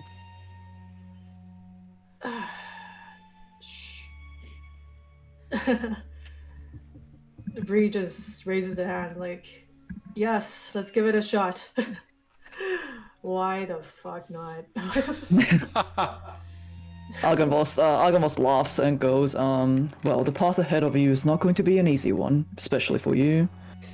The Dark Powers will try and tempt you with promises of answers and great strength, especially now that you are marked with the hope of everyone that wishes to defy the devil himself. But those that are departed shall walk with you, and it is up to you not to stray down that path of darkness. Do you understand? I do. And you feel the whispers around you sort of like bubble up again, and Argynvost goes, I have great faith in you and your friends. Now wake, the dawn of a new light awaits. And you open around all of your friends around you. You hear something clinking in your pocket. Yeah. Checking your pocket, you pull out what seems to be a silver coin. It is embossed with a pair of dragon wings, and as you run your finger over the coin, the echoes of the voices that you heard before seems to originate from the depth of your mind.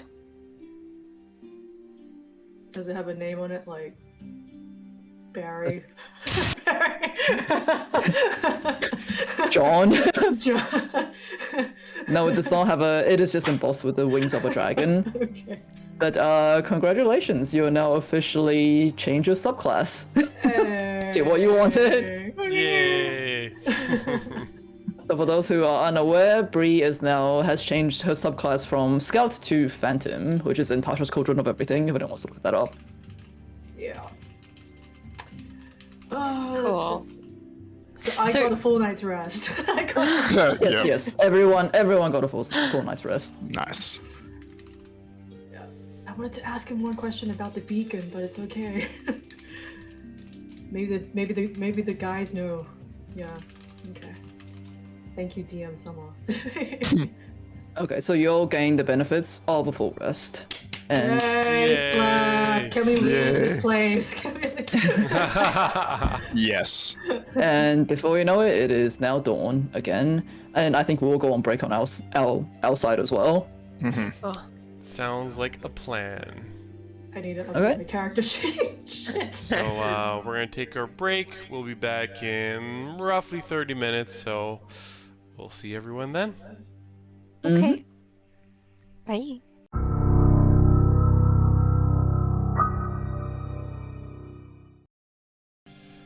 And we are back. Say welcome back, everybody. Welcome back, everyone. Welcome back, everybody. Bye. So during our little break, I remembered that we actually teased. We actually teased at the start of the break that Deuce last weekend, aka myself, and Bree, we invited the Ravenwoods to have dinner at our place. And in very Deuce fashion, I, was a very welcoming host and quite amazing as I fed everyone. And then we moved on to dessert, where I was serving a Italian, but also sometimes French, a crème brûlée, a crème brûlée, as they say. Crème brûlée. And I was getting everything ready, and as you know, you have to like torch the sugar on top. And I noticed that my torch was running low as I was doing the creme brulees. So I went to refill it over the sink, and as I was doing so, almost as soon as I was done, I put the can down. I'm just like, okay, I'll turn on right away to see if it works. And as I do this, the sink ignites, and there's just a fireball just in my sink for like a good 6-7 seconds, and I'm next to everyone else, and we're just standing there. Fluid in your sink. Yeah, I mustn't have like had a good You must have connection. dripped the Yeah, the butane and the they didn't have a nice seal. It was the wrong side. So when I lit it, it just an enormous fireball was just in the sink until the gas was burned off. And then we were just stunned. And I look around, and then everyone looks at me, and then I just have like singed hair and eyebrows, and I'm Italian. I have like pretty thick arm hair. It was just like gone and curled up and crispy and orange. delicious. Yeah, the eyebrows are usually nice and thick, but they are nice and even now. So that's a plus. And there's like a few little tiny hairs here that are now looking real weird because they're not the same length as the rest of my head. But everyone was safe, thankfully, in the end. The creme brulees, I don't know. I'll let them We're tell really you if good. they like Yeah. them. They were enjoyable. There's an extra kind of like. It just tastes better knowing that you just escaped death. Yeah. Very crispy. Also, it's like things are on fire. We need Yeah. water, but the water is in the sink, and the The water fire is is in on- the sink. Yeah. Well, technically, it'll be like an oil fire almost, so you need to cover it. Yeah, instead It of- was Yeah. gas. Yeah, of it what was just. happened to the dish soap. Yeah. Oh my God, I don't have a picture. I do. You dangerous. do. I can't show it on the stream right now, but like, those little soap bottles. It was just like leaning over and wilted and burnt. Like, I'll it put was it in very the sad chat. looking. Oh wait, Well, Emma sent a photo. Emma guys. put it in the chat. Sierra's trying to show it. Yeah. It I was just dangerous. remember you It's very saying, I funny. don't know what to do, and me thinking, Yeah, fuck if I was know like- either. Because I was thinking in my head, okay, it's not like a regular fire. It's not an oil fire. So I was just like rolling in my head all the different ways I know how to put out fire. I'm like, I don't know how to put a fire when the air and sink are on fire and there's nothing else. But You're welcome. but look, in true fireball fashion, it lasted exactly like 6 seconds. So it was a true IRL Earth's rule fireball. fireball Dorcas centered It on seemed self. like a very long 6 seconds. It was a long ass 6 seconds. I gotta say. Yikes. Be careful So, with that. Morgan and I will host next, and we'll be making salad. Yeah. Fair. Yep. And somehow you'll still burn down your house. It's like that episode of The Simpsons. He's making like cereal and he just catches fire. I mean, can your webcam catch your arm hairs? Like, can you show that? No, it's gonna be that. Oh, you could. Yeah, you can Where- see. It's all There's thinned out. missing. There's- I should be much hairier than this. Yes. Yep. There are Faster cheaper than ways to shaving. wax, It's just so funny. Like the hairs on his lashes are still like a lighter color too, like at the Yikes. very tips, and his eyebrows. This is so funny. Yeah. It was a good creme brulee. I'm glad it was good. Maybe It we was stick worth to it. All worth it. 100%. Just do like no bake desserts from now on. Yeah. No. Or at least no I'll make blowjob cookies ahead of desserts. time next time. Yeah. Burn down the house ahead of time. Yeah. Did Combini Fried Chicken redeem a story thingy? Mm-hmm. How does that work again? Someone remind me, please. It's up to Annie. It's up to Annie, but I don't think I can beat that. Usually it's in character, but I do have a somewhat similar butane torch story. Oh my god, guys. God damn. I mean, I also have a story of when I got hit in the face with a fireball, so you can all just tell our stories of, oh my god, lit on fire. I'm anxious that we don't have one, and that means we're next. You're next. How do you not have an accidental fire story? Because I paid attention when Harold the giraffe was like, "Don't fuck around with matches." In my Harold defense, the it wasn't giraffe. me that did it. I'm guessing that's an Yeah, in Australia my thing. defense, it also wasn't me. Awesome. Yeah, it's a giraffe that gives you life advice that goes around to all the schools. Oh, wait, you wouldn't have that in Canada, would you? Yeah, you go into The this back of a dark creepy-looking... van. Yeah, you go into this Yeah. creepy-looking van, and then there's, like, a puppet giraffe that tells you things about, like, Don't do drugs. life and eat body, vegetable. and, like, apparently the human... Like, if you put all the human blood vessels together in one long line, you can go around the world 3 times. That's all I remember Well, from Harold. No, we It's a lot we of didn't have childhood. Harold is fucked. we didn't have Harold Did you the know giraffe. also if you did that, you would be It's dead? like, that might have been a You fever dream. We, we had Jeffrey the giraffe from Toys R Us. I think that's the only giraffe. Yeah, It It was was- a very mm. similar, like, relative. But not to sell products to children, but to stop children lighting themselves on fire. Yeah, they didn't keep, obviously. We all Really? lit ourselves on fire one point in our life was or other. Anyway, Annie, when was the last time you lit yourself on fire?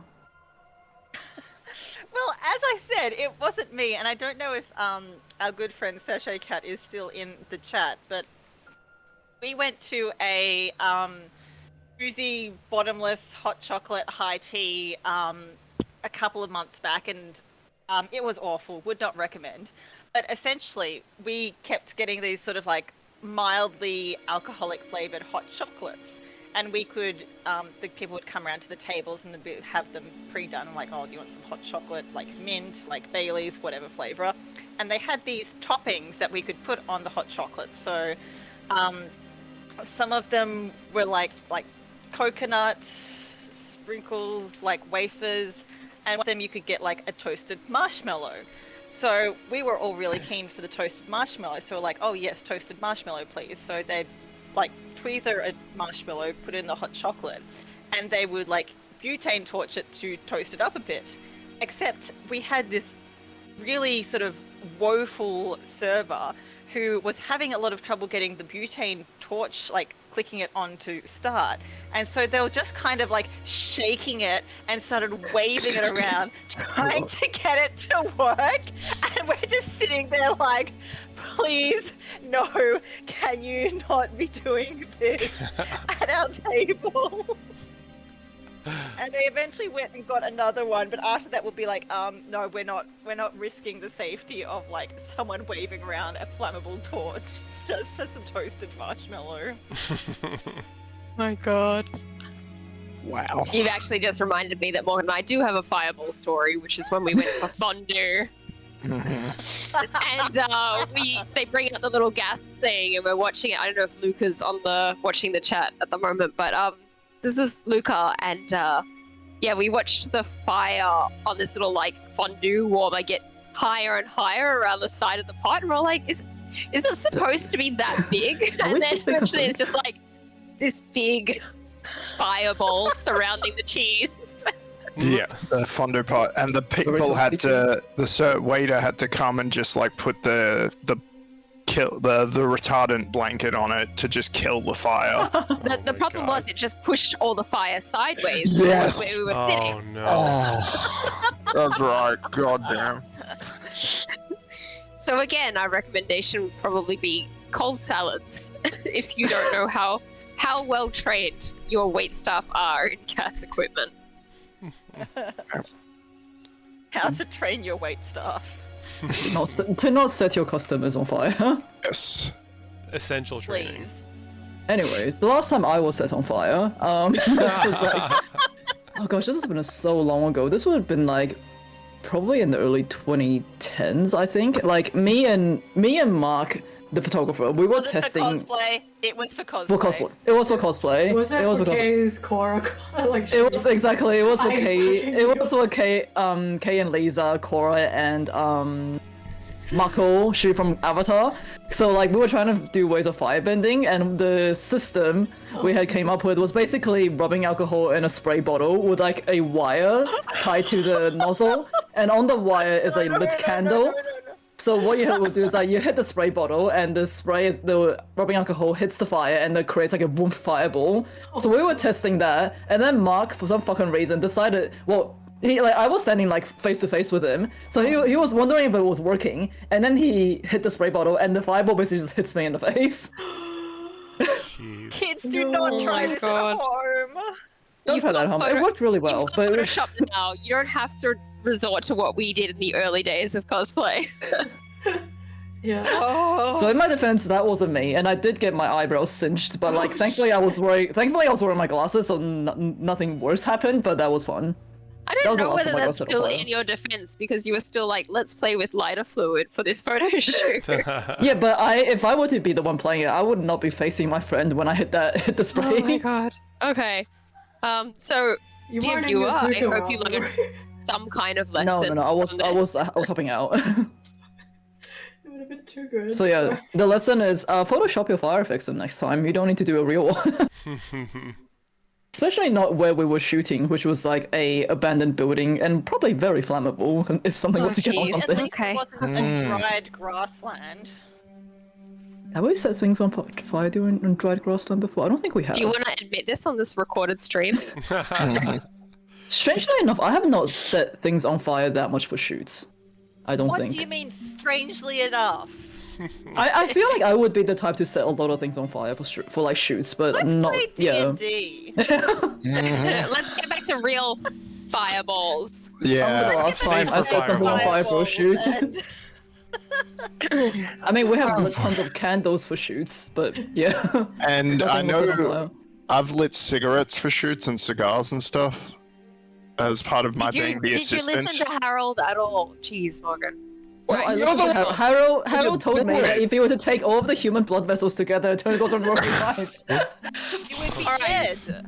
You, literally the only thing I Lisa, remember. should not listen to Harold because I'm not sure you got the message of what he was telling. He wasn't saying that you should do that. It's just a fact. No, he literally proposed it to us as like, hey, like, take a guess, kids. If you were to take all of the human blood vessels together, how long do you think it would be? And then it was like, it's actually 3.5 times around the world. Whoa! And I don't actually remember what we were talking about beforehand, and that led to that question. Look, you could probably use that fact in D&D somewhere. That is All of true. Barovia's blood vessels stretched around. Oh god. the plane. While giving a toast at the wedding, just work it in somehow. Just trivia night at the wedding. How many times will it blow? Anyways. So D&D. All right. What are we up to? Okay, so dawn of a new day.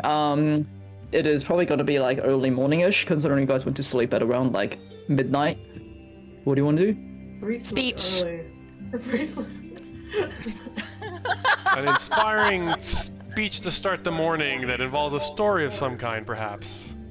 Fire. Oh, you guys have gotten so used to my rousing words of the day. We didn't cope without them yesterday, did we? It was tough. It was tough. We want to be more prepared for our Well- day today, Annie. Yeah, well, you know, I've with Desire's help, I've got this this hot chocolate that we can all have this morning with our morsels of breakfast. And you know, it really reminds me of my grandmama. Like she was a big chocoholic in her heyday, and she would always say to me that, like, little Annie, little Anubis, my dear child, it is very important and integral that you remember that chocolate is like happiness, that you can eat. Yes. Here, here. So don't forget to eat your happiness. They're always very good with desserts. Happiness Or goes croissants. happiness goes straight to my hips. Yep, Breen and happiness. I prefer to drink ours. As well, it sounds like happiness. Clearly, it goes in through the mouth and into the stomach. Yes, Grandmother's so very we wise. eat your 13 temporary hit points.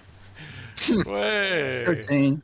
13. Sorry, I just got curious and I googled length of all human blood vessels, and I What everyone's. What no, but every literally human ever- the very first hit it says, but if you took all of the blood vessels out of an average child and laid them out in the line, why are you specifying it's a child?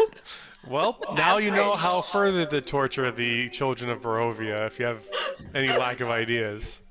Yeah, did you know if you take all of the blood vessels out of an average human child and lay them on one line, the line will be over 60,000 miles long? Oh my god. I don't know That's what the it how means. much I love you. So we find one of the old hag recipes, like, oh, they work. Diarrhea. if you took out the blood vessels of every Barovian child and stretched it out, that's They how would much be I love dead. you. Dead. Yeah, everyone will be dead.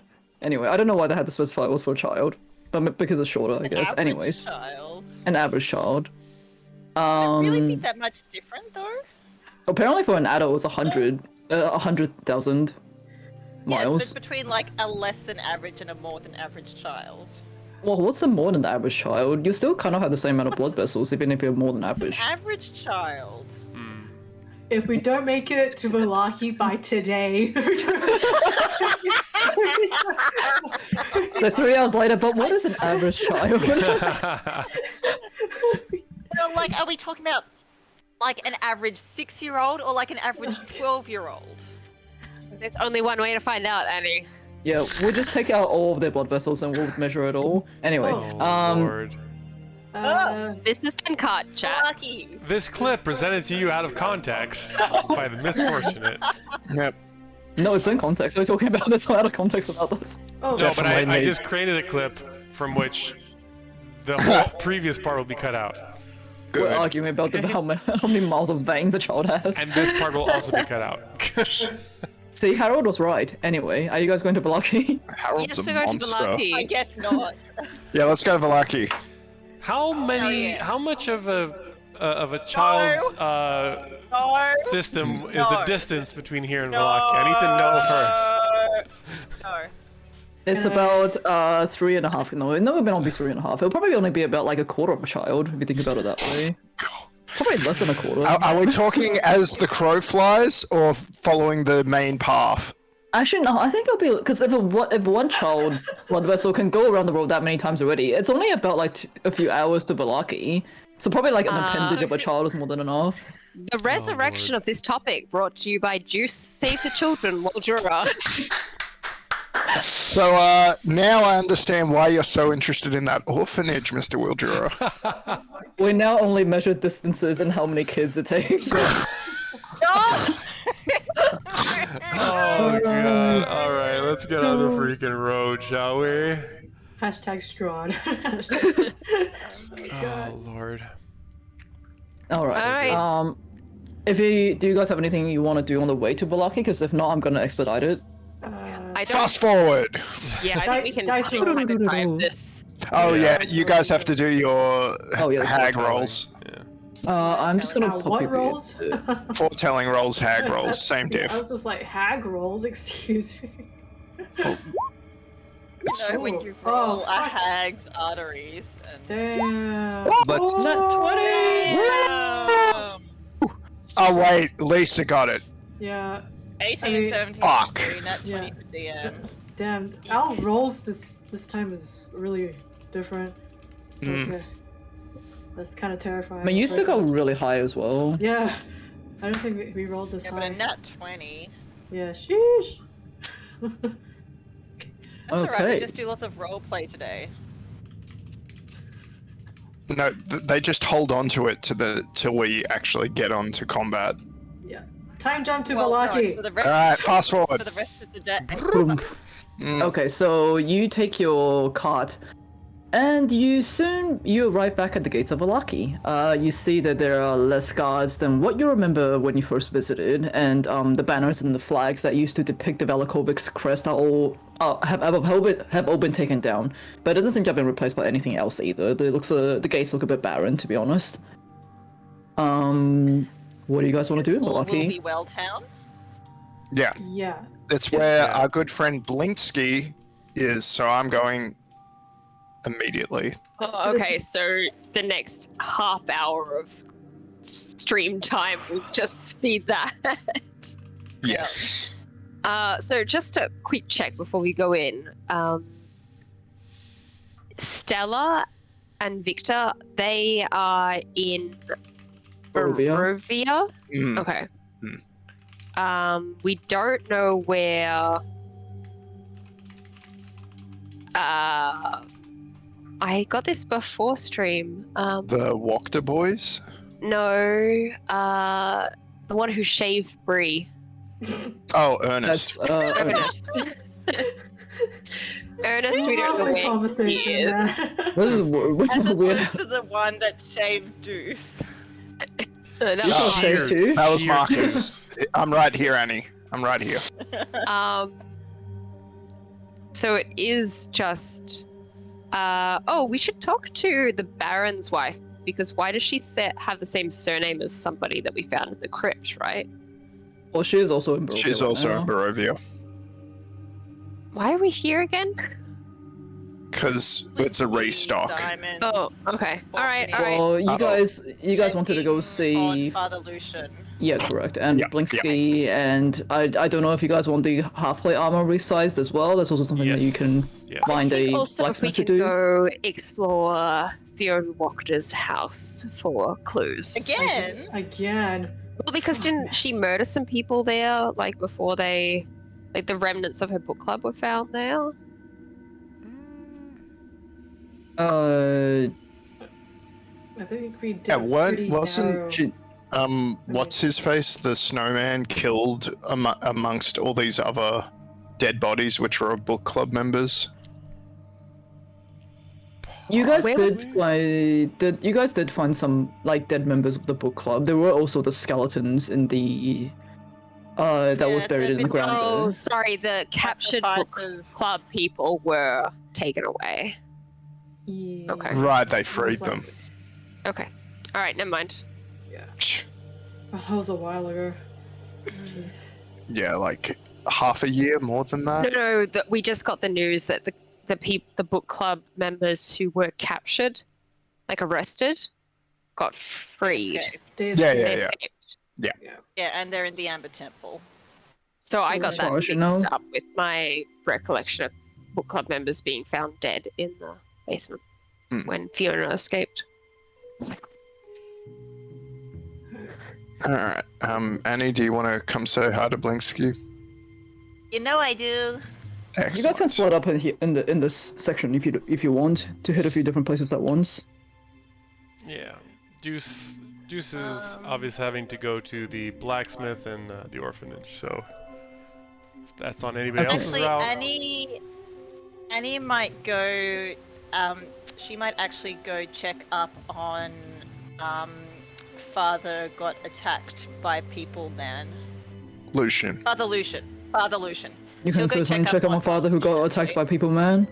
You should probably Yeah. also talk to Milovage's corpse if you can. Yeah, I'll see if he's still around. Yeah, you might need to get permission, so be persuasive. Yeah, I'll do that in Father Lucian. Alright, sweet. Okay, so let's do these first. You're trying to find a blacksmith. Yep. Tool around the town. Okay, so you basically go around town trying to look for a blacksmith. You notice that there seems to be like less people than expected out in public. There's still remnants of like burnt buildings and then like the destruction that was caused during the Festival of the Blazing Sun. But you do notice the stocks and the gallows in the town square are noticeably missing now. As you guys walk about and split up, some people point towards you and whisper behind their hands, but there's someone that's also smiling and waving towards you. Is anyone going with Deuce? Or is you by yourself? Nope. Bree would probably go with Annie. She wants to, check on the body or whatever. Since Yeah. Sorry, Juice, would you be okay? Yeah, just call me Juice. What could possibly go wrong walking alone by myself while Dura? You do your thing. That's what I call got myself this. all the That's time. such a long name. Seriously. If you are nervous about walking the streets alone, I can come with you, Juice. Not at all. Oh. You've got your own things to do. No, my wife can definitely look after you. She, Oh, wow. like, without her, I don't know how many near misses I would have had if she wasn't there to warn me. It's so weird the amount of near misses I have around this island.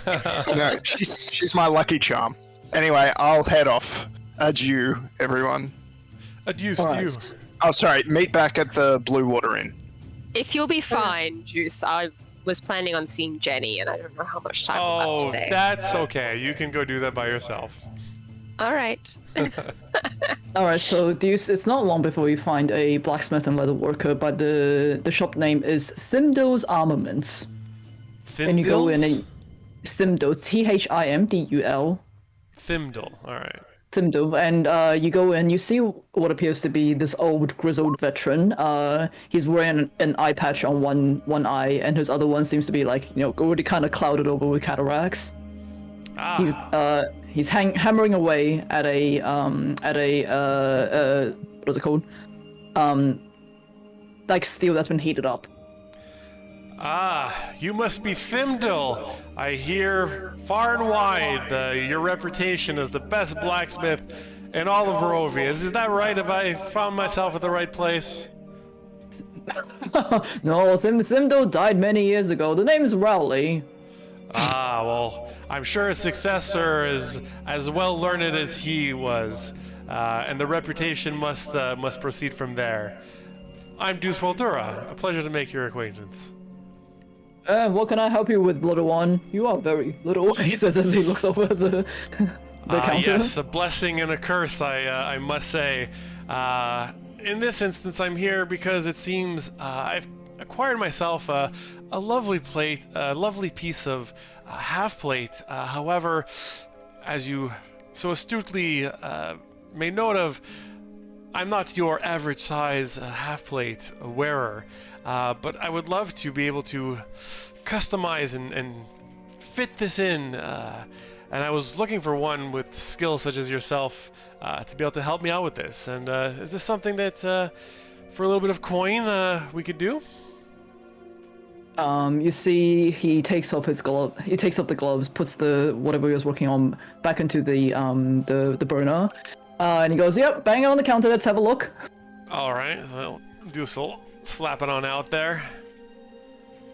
And he inspects it pretty closely and he goes, "This is beautifully made. Where did you come across such a thing? Motifs like these? I've not seen this in a long time. Reminds me of Strum's work almost." It very well may be. I don't know exactly who crafted it originally, but we were going, exploring a little bit of Barovia here and there, and things around here have been here for ages, right? So you come across treasures wherever you look sometimes. Well, it's certainly something I can do. However, this is going to take a while, and not exactly at a cheap price either. Resizing a plate armor is not the same to resizing it like a chainmail where we can just take out a few links. This almost requires me to reconstruct the whole thing.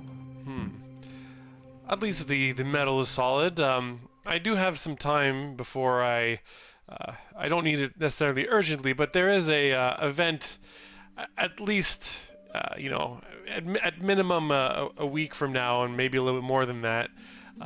If there's any chance to have it done before then, that would be great. Week is asking a lot. I mean, for a slightly more than normal price, I can certainly expedite your order. Name your price, my good man, and I'm sure we can come to an agreement. He says as he picks up the armor. You see he spits onto the ground, and he goes, 300 gold pieces for 2 weeks worth of work. If you want it done in a week, we're talking 500. Juice looks into his coin purse, jingles a little bit. Well, that's certainly more than a fair price. I'll agree to that price, but if we could perhaps etch in on the front and back little dominoes that look like this, and Juice will like produce a few dominoes of different numbers and varieties. If you could integrate that into it, then I'd be happy to match your price. Right, it's you sure you want to destroy this beautiful vintage design of these dragon wings? I'm not saying to get rid of the dragon wings or anything like that, but just like, you know, little. I just want little like Easter eggs, as it were. That's an expression from where I'm from. But essentially, it's little surprises that they're not very apparent, but like little spots here and there integrated. You know, you just have to kind of, you know, just integrate them maybe like on the tip of a dragon wing or, you know, something like that. Just little notes, little detail work. Right. Well, I can certainly try, I guess. I'll Alright, take that as a deal. 500 front. What's the word? Like, pay up in front. That's what I'm saying. Pay in advance. Pay My in advance, pleasure, thank you. and I'll give him 400 of it in gold and 10 platinum pieces to round out. Alright, ka-ching. Okay, so you will have resized half-plate armor ready for you to pick up in a week's time. Sweet. All right, I'll note it down on our little calendar. Yes. And I will say that if you wish to go to the jeweler to pick up your diamond, I'll just say, yeah, you now have a diamond. I can't remember if you paid for it though. Have you paid for it? I Check don't the remember stream. Yeah, we'll have to check the stream. We'll check it in later on, and if you haven't paid for it, we'll just take it off later on. Cool.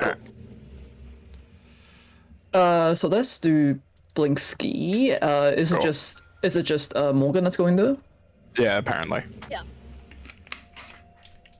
Alright, so you head towards Blink Ski's shop. You do see the same dilapidated sign that says Blink Ski's toys hanging sadly on the outside the door. The windows are still chock full of all manners of interesting and weirdly morbid looking toys. You hear tinkering happening inside. Alright. Open the door. Ding! Yep. And then immediately Blinksky jumps out from behind the curtain that was behind the counter and go, "Welcome to Blinks, Mr. Ravenswood. It has been too long." As he comes around the counter, gives you like one of those like that kind of hug. Yeah. the handshake and the one-handed hug. Yeah, it's the secret craftsman's handshake and hug. But apparently the secret leaked out because we got into a bit of a stoush with the information guild, and they leaked it, so everyone does it now. It's so frustrating. But anyway, Blinksky, my good man, good to see you. Where is everyone else? Oh, hello, hello, and so on. As he goes down on his knees to pet the dog. Yeah, and Rosenform, like, you know, here's the dog. He like does a little circle, wags his tail happily, and goes bork bork. Still such a fantastic creation. One day I'm going to need to have a closer look at this thing. Oh, certainly. Perhaps when, you know, there's free travel between Barovia and the outside world. I look forward to that day. The others, they're all doing their business, but in fact, I came to conclude some of our business and perhaps start yes. another opportunity. The werewolf dolls you were talking about, right? I had finished. I haven't finished a while ago, actually. Just been waiting for you to come pick them up. And I am here.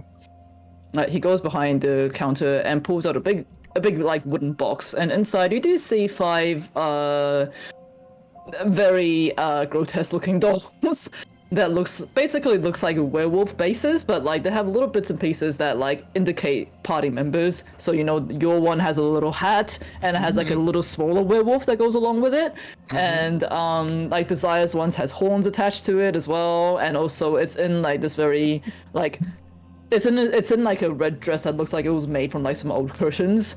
and Bree and Deuce's one are obviously a little bit smaller than the others, and Annie's one had two little smaller werewolves attached to the sides. Don't know where that came from, but that's excellent. Oh, it's so good. It's the dolls. It's the it's Molly, and it's the Annie doll that she now has too. Okay, so her whole family has become that. I hadn't thought that far. You're a genius, my good Well, I man. thought we just added this little extra bonus that I decided to throw in. I don't know what other things you guys have decided to pick up on the way. Maybe I should be making more of these little ones that go. It's like your pets, you know. You know how like in Neopets you used to have pets for your pets? Yes. Your pets need pets. Pets have a pets. Yeah, they can get your pet. Well, thank you. They look absolutely smashing. No, one more thing, Steve. You just press the button on these, and like as he shows you, he presses the button on one, and it makes a sound. Interesting. We might be able to use that. I thought, you know, like put some like enchantments on there, make it almost like a voice box for it. I mean, what is a werewolf if it isn't hell, you know? It's just a very furry man, is all it is, Mr. Blinsky. Okay, so thank you so much, and I'm gonna just see if I can. I'm gonna do a little hat trick, quite literally, and I just want a sleight of hand. Let's call it a moderate difficulty. 25. There we go. So my hat trick is I've prepared my bag of holding in the hat. So that way I take the werewolves, put them in the bag, and it looks like I've just disappeared them. Marvelous, fantastic! I didn't think about that. I think a bag of holding into your hat. It would be called the hat of holding. Yes, and you should definitely make it. I'm certain when we have more nobility, it'll become all the rage. But more importantly, my wife... I need to get my wife... Oh my god, I'm giving them away for free, aren't I? I need to get my dear Desire... well, I call it a present, but you see, with Annie having all her dolls and now everyone gets a werewolf, I mean, I want to do something special for my wife. Oh my god, I keep giving them away for free. Is it like is it your anniversary coming up, or is it a special occasion, or what is it? I mean, no reason. Like, I recently came into a surplus of unexpected wealth. Perhaps you could call it inheritance, gained through combat, and I wanted to spend a little bit to get my wife a little mechanical spider that she could perhaps wear as, you know, a class, but it could also like crawl around. You know, give it that Blinsky spin. How many spiders does this party need? This isn't a real one, at least. Oh, okay, a little mechanical spider. Well, I think I can certainly come up with something. Do you just need it to crawl around her, or does it need to be made from like parts of actual spiders? Like, what are we talking about here? Definitely, I'm preferring the mechanical design, as you can see with Rosenthorn. But if it could also be able to shoot like little, you know, liquid, so like you could spray someone who's sleeping with some water as like a little prank, or perhaps, you know, a quick and easy baptism with some holy water. I don't know. Just spitballing ideas here. This is like one of those like clown flowers that you can squeeze. And Yeah, just, like... pretty much. But it's a spider brooch. Yeah, but it's a spider. It's a mecha spider that can do it. So yeah, that's. I'm not. I mean, like it has to be very small, right? It's asking quite a bit, but I can try and come up with something. It probably won't be able to hold too much liquid because you can't have such a big tank unless you wanted like another tank, another like piece that can attach to it that she can wear around her belt that she can like fill with liquid and just connects to the spider. But that might get a bit too complicated. That's a bit complicated. Yes. Yeah. Maybe you give me a bit of time. I can try and come up with something. Of course. My party and I will be traveling soon, so we perhaps won't be here for at least a week. So certainly you'll have time. Oh, I can try. I've been making more toys for the orphanage lately, especially that poor boy Yiska, you know. But don't know how well he's been taking to those toys. But I'll find some time. Anything for you, Mr. Ravenswood. You leave it to me. Oh, thank you. You are the best friend a craftsman could ask for. Oh, you ask too much. That's too much. Not you ask too much. Yeah. I only ask as much because I believe in your abilities. That is all. All right. Well, we can talk price about it. We can talk Yeah, price certainly, later. Yeah. certainly. We can hash out the details via, I'll be at the Blue Water Inn for a bit today, so we can hash it out later. But thank you so much. No worries. You give my best to the rest of your party, okay? Okay, I shall do. All right. May you continue to prosper. And Marcus tips his hat and heads out. Live long and prosper. Yeah, but it doesn't. Yeah. Anyway, can I also quickly sneak by the jewelry and just pick some stuff up? Don't need to do a scene. What do you need? I was just going to get some diamond dust so that Juice can finally restore my hag lost hit points. And wow. also my wife's hag lost hit points. Oh shit, is that still a thing? Yeah, that's still a thing. Because we Never didn't took the take deal. it. Deals with the abbot. Yeah. That is true. Let me see. Diamond, because diamonds isn't something they would usually have on hand. I'm just gonna roll something, figure it out that way. Yeah, but I figured they might have like tiny diamonds that they can crush into a powder.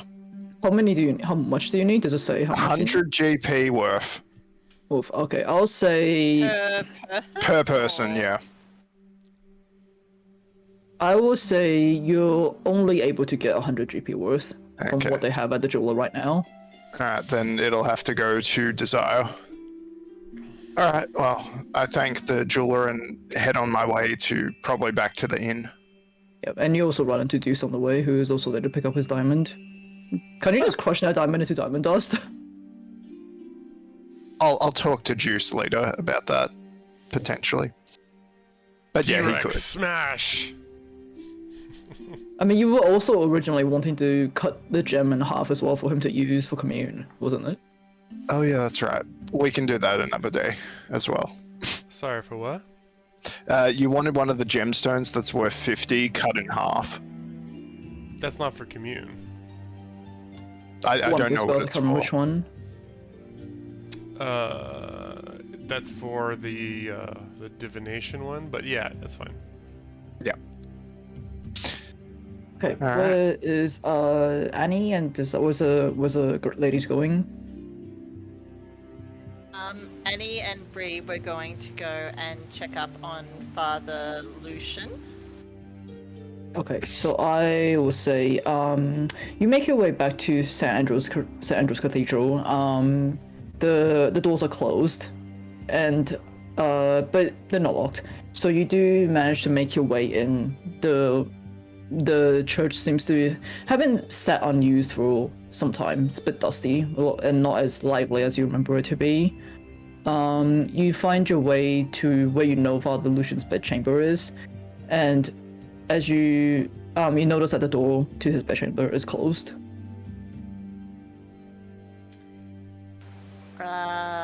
Annie will knock on it.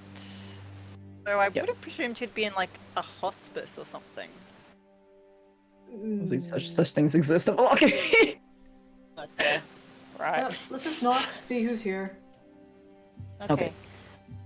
You knock on the door and you hear the scraping of a chair across the ground, and the door opens and you come face to face with Miss Claudia, the headmistress of the St. Andrew's orphanage.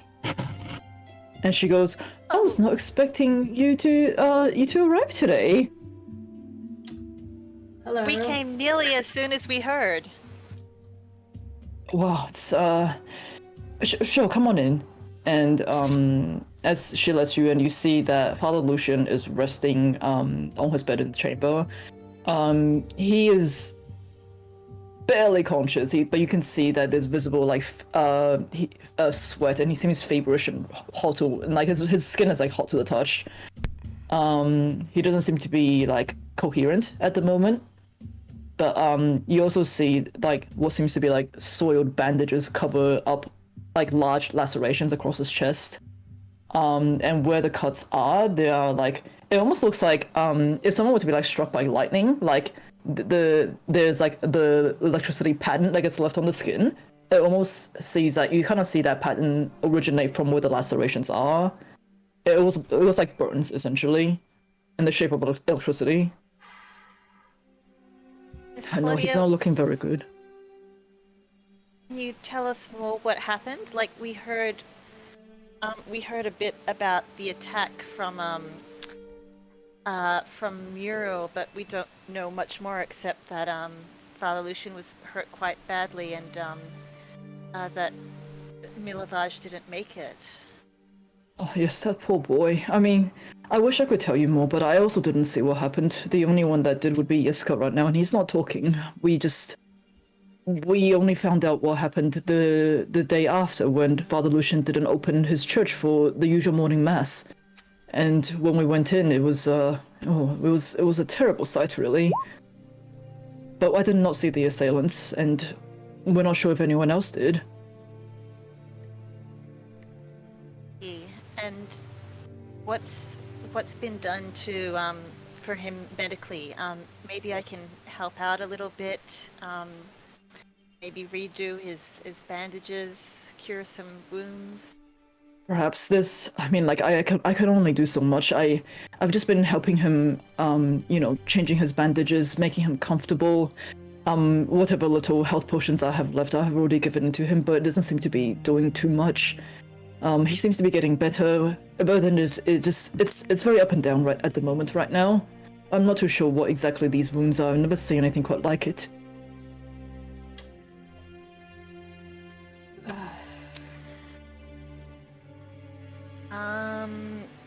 If I did either history or medicine check on him, could I determine a bit more about his condition and what's afflicted him? Sure, I'll let you do a medicine check. Can I support her just by, like, I guess, helping him up? Just, like, moving the blankets? Or just, Sure, yeah. Yeah, stuff I'll like let you that. do that. Advantage? Oh, with advantage. 12, fuck. okay. That's a 12. I mean, this is not you're more used to dead bodies. This is a little bit hard to discern. But you can tell that like it seems like there's almost like he's been hit by some sort of like lightning damage that seems to be like constantly crackling. It's almost as if it's keeping the wounds itself open. And Claudia does also add and I'm also not too sure what he sees in his dreams that night, but he seems to be stuck in like almost like a state of perpetual fear. I can hear him wailing and crying out at night sometimes. Oh no. Has he been given any pies recently? Pies? No, I mean he's barely eating as is. I mean, like I know we don't have any pies to give him. Is this a recent thing, or was this something before? No, this is recent, since the attack, really. Okay. Can I... Maybe from my travels with Van Richten, whatnot, maybe would I have any knowledge on possible inflicted wounds such as this, possibly? I will let you... this be. History? Yeah, let's do history. Yeah, it's +0, baby. Let's go. 14. Huh. Wait, hold on. How much do you guys know of this attack? I remember Currently- it was through Van Richten, I think. No, it was by Muriel. So I did ask Van Richten to come and check on him on the way, I think. A long time ago. Yeah, to check on the wounds, but it was limited by sending stone Wait, information. We're talking about the attack on Father Father Lucian. Lucian? Yeah, Mil- he came to Yeah. check on the father or whatever. I will say just... I think he did, yeah. I don't remember Yeah. him doing that. I would say just from your knowledge and of like different sort of weaponry and the wounds caused by said weaponry, you can tell these are like... these aren't lacerations that would be made by like a sword or a blade of any kind. These are mostly like, it's almost like lashes from a whip of some kind. A whip. Oh. And there is, I would say there is very, it also seems that like what's keeping him in a state of fear is giving off a very fiendish energy to it. Okay. I'm vibing that, or is Annie vibing that? I'll say That you, was I'll say one you, thing. but yeah. Bree! Fiendish! One of you will be vibing Okay. that. I'll allow you guys to have that. Okay. Annie, are you feeling it? Something off? Yeah, I'm just gonna try and summon some of Helenvor's will to restore some of his hit points. So this will be digging into Annie's lay on hands pool. How much HP do we say commoners have? Like 7? It was 10. It's like 4 or 10, I forget which one. Yeah. Yeah, it's very low. Okay. Well, she's going to dig into her lay on hands pool and grant him 5 HP. Which in here it says, as an action, you can touch a creature to restore any number of HP remaining in the pool, which is a total of 10, or 5 HP to either cure a disease or neutralize a poison affecting the creature. Okay, so so you're trying to neutralize whatever it is. Yes. Okay, so you do. So as you put your hands on Father Lucian's chest, you do feel like he seems to breathe a little bit easier. That sort of like the gasping pain that the gasping that he was doing tones down a little bit. You feel like a bit of heat seems to leave his wounds, almost as if like the whatever was burning him from the wound seemed to be like you're almost like siphoning out the heat. Is what I'm trying to say. Appears to have helped. And while she's doing that, she'll also just ping a divine sense as well. Sure. Can you? Okay, precision.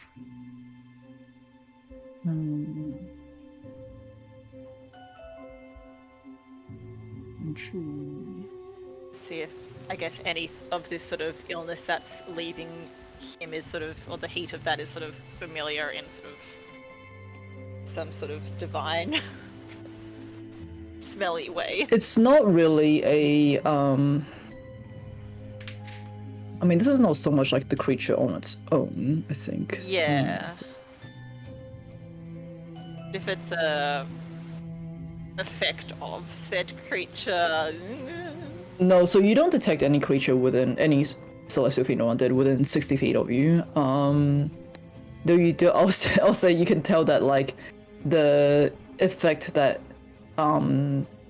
this fiendish energy was having on his wounds seems to be dissipating slightly over time as you lay on hands. Usually lay on hands on him. So it's helping. It's helping. A little, I'll say.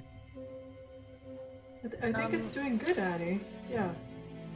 Yeah, maybe let's see what we can do about changing his dressings and cleaning things up a bit more. Claudia, I hate to ask, but what's happened of Milovage's body? Where is Yeska at the moment? Oh, I've taken Yeska back to the orphanage. He's not exactly. He's terrified. He's not speaking. He's barely eating. Blinsky keeps sending him all these different toys to try and cheer him up, but all I know, he's just probably making him more scared. But well, I've buried Milovage, the poor boy. He's buried out back in the church's grave, the church's cemetery.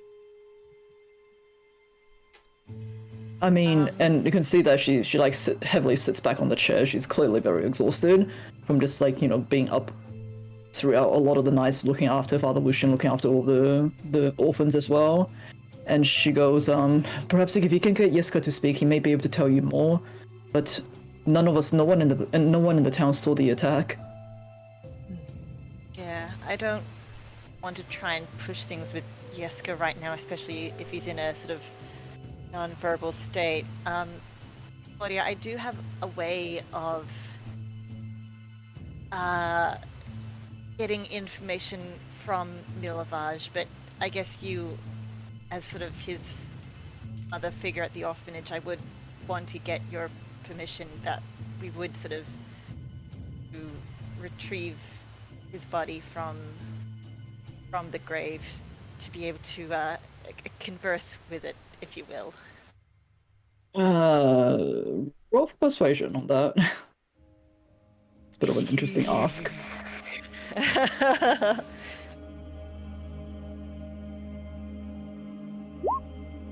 Oh, fuck. That's a 9. Why are my rolls today so fucking... Bree, do you want to chime in to help? I could, Bree chips in. We would probably like to see if he also went through the same wounds and laceration, just like from a medical perspective. Annie is very experienced with dealing with very mysterious injuries. Maybe this will unveil or just show us some answers on what could have happened that day. Annie, roll again. Yeah. Okay, please, fucking... I'm gonna fucking bless myself. Where's my goddamn... I bless you! I don't know. I guidance myself! I don't know. I guidance me. What were we saying? Persuasion? Persuasion. Yeah. So you're basically rolling with advantage on this with an aid. Okay, wait, and I'm gonna do my d4. I'm gonna do my d4. +2, so 19. Claudia looks a bit uncertain, but she goes, well, if it will help, I can show you.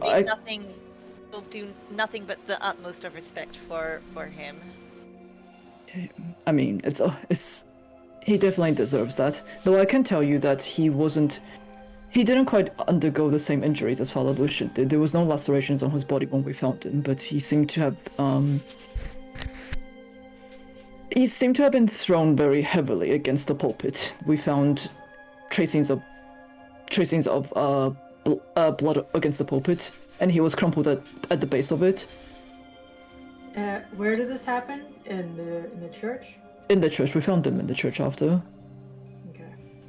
I will also say that when he came into the church, the seating and everything, there's definitely, it looks disturbed. It looks like something has happened here. Okay. But everything's been cleaned up. While Annie was talking, I would have just to speed up time. I would have done the bandages again. Yeah, cleaned the easy done. wounds. Yeah, I would have done that. Yeah. Alright, so I will say that Claudia is able to take you to the gravesite where Milovaj has been buried. Obviously, the dirt looks pretty fresh, so he's only been in the ground for a few days.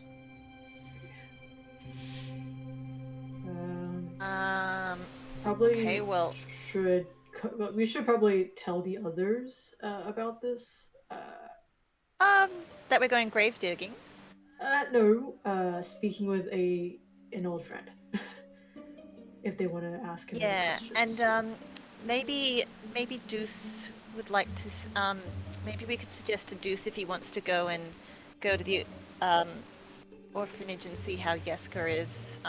Give him a bit of comfort, a bit of domino. Which they're only shopping for little things, Maybe just if you have the energy to just update them and give them the option of coming here before we do this. Yeah, I think that would be kind of good. Yeah. Okay. Or let them know where Jeske is. Yeah. How big's my message is 120 feet. Fuck is 120 feet. Oh, hold on, 120 feet. Not that much, is it? It's not that much. Oh. Hold on, I'll put the legend up on the map. That's 36 meters. Yeah, that's not very far at all. If they're in the church. You literally have to be just outside the church. Yeah. Uh, You don't have I'm sending? happy to go. So, what was that? You don't have sending or anything like that? No, I've got message. Okay. Help. Do you need to do a ritual? Like, will it take a bit, or Well, is it instant? What? Are we talking about unburying or messaging? On bringing him back like, and doing anything to talk to him. Okay, that won't take very long. The thing is, digging up a grave takes a little bit of work and effort, so I could really use a hand with that. Okay. I don't have strong arms. Let's. I will go and. You don't need strong arms. You just need arms. True. I mean, yeah, you don't need a lot of strength to unbury a grave. Okay. We should at least. Bria, are you turning your nose up at hard work and helping me and getting your hands a little dirty? Do you remember what I was covered in yesterday? Do you remember what I was? Yes, and we're getting back to nature with Earth. Yeah. Be able No, I'm to just smell the sweet, wondering. loamy smell. Yeah, no, I'm just wondering if we should get the crew before we ask the questions. That's all. Or you think we're cool with that?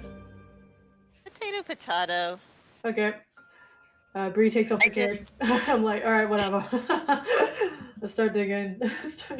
She already knows his name, so I think that's a question's fair. Oh my god. It's a good start. Alright. Do you not trust me, Brianna? No, just What? yeah. I think maybe. Come on, spit it out. Yeah, because Juice was pretty tight with the kids here. You know. I'm also. You think he wants to see me unbury one of them and speak with them after they've been brutally... That we can pay our respects to him properly this time, because we weren't here for the original burial. But yeah. Okay. Whatever you think, but you You're know here in your head. the souls You can do here. that after you're done. Yeah. Yeah. All right, let's just get started. Let's get started while there's still daylight-ish. I don't know if there's daylight. While it's still gray. It's still, yeah, it's like midday. While it's still grey light. Yeah, gray light. Mutual lighting. Alright, so it takes you guys, well, the two of you, probably about like an hour to unearth the coffin. At least remove enough of the dirt to unearth the coffin you can see. Just one other thing I would have asked, probably Claudia before I left, was what kind of style of coffin or thing that he was buried in. It won't be anything too fancy, given he's part of the orphanage technically. It would just been like a very generic sort of like wooden planks. Is that what you're hoping for when you're asking for style? Yeah, I was hoping for like a hinged top. Like that was like Oh, to like no. halfway, so This will probably be more one that you can like remove the top completely, I would say. Like a crate almost. Yeah. Okay, yeah, so it's a little bit more difficult to dig around because you need to make enough space to sort of lever it up. Yeah, but I'll say it takes about an hour or so for you guys to get it. Yeah. But... for you guys to get enough space for you to remove the lid of the coffin if you were to wish to do that. Yeah. Okay. I'm happy if one of the others want to do a scene. Okay.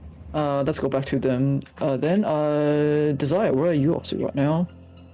Before I left Marcus, I would have taken one of the few Sanzanine plants that I had and the potions that I'm working on currently.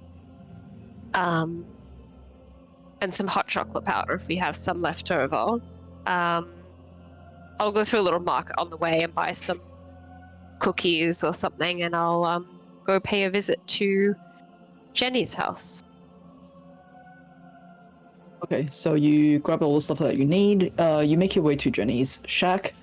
It is still very much hidden within the vines. It's almost like hidden in the walls itself. But you know where to look. So you part the vines. You open the door to her shop. The usual like little what's it called? The mushroom bell on top of the door jingle to signify your entry. And you see Jenny look up from the counter, and this big Cheshire grin just comes across her face. Hello, you. Why, hello! I've not seen you in a long time. Feels like only yesterday. One could say I've lost track of the time here.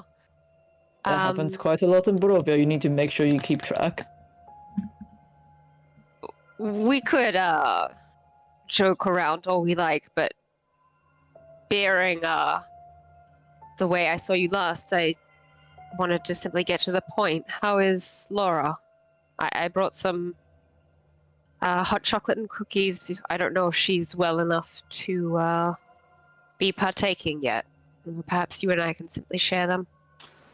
Oh, we can leave some for her. She's still very afraid of everyone and everything, but she's getting there. She's getting better. She's asleep right now. I can rouse her if you like, or if you just want to have a chat with her later. No, I can talk to you as well. No, I'll be to have a chat. Likely. Sorry, I missed a little bit of that. Oh, she's asking like she'll be delighted to have a chat, and she's asking what you guys have been up to lately. Since I last saw you, back in the what you call it, back in Buddhas. What have we done? Is that before or after the mass poisoning of our friends and acquaintances by one of Strahd's companions? Before the mass poisoning. Well, yes, then unfortunately we did throw a disastrous dinner party. Meant to, I'm sure you can understand this, being someone who tries to bring a little bit of levity where she goes. We tried. But I think Strahd is most comfortable when he has a stranglehold of the joy that people experience in this place. He does seem to suck the fun right out of everything around him. I did notice there was this beautiful light coming from the eastern side of Valaki, though. I see that Arkenvost is reigning once again. So he is, yes. I have missed that light. Despite his minions' best efforts this morning. We would like to do the same for the other Thanes, but we know very little about them. Can we be transparent with one another and you tell me how we can help? Well, it has been a while since the Thanes have been deconsecrated, and things may have changed a lot since, but if you have... if it's something that I can answer... Is it on or no? I can certainly try to help you do that. I do want to see me and my sister's temples restored to their former glory, after all. Everybody want to know why? This is why. We are intending to go to Yester Hill next. Can you be any cheaper than Yes, that is Laura's one, I think. Yeah, I knew it. They're gonna start We saw a Santo, I can't believe stone tomb of some sorts in the ground. None of us could pass through. You know what? Give me my money. If there's any hints that you can give me about what to look for to help repair that place when we go, I'd appreciate it. Sorry, I'm just pulling up my own notes about this kind of thing as well.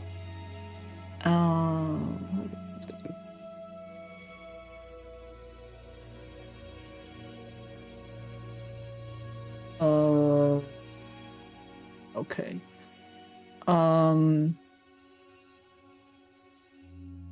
From what I know, from what I know, Laura's Fane, or otherwise known as the Mountain Fane, it requires great bravery and strength to go through. It was a temple that was deep underground. almost like a maze in the labyrinth. I'm not too sure what Strahd has done in there that has desecrated the place since, but it is perhaps something that would require a lot of delving to go through. Similarly to... well, not exactly similarly. The seal that is sealing that thing at the moment.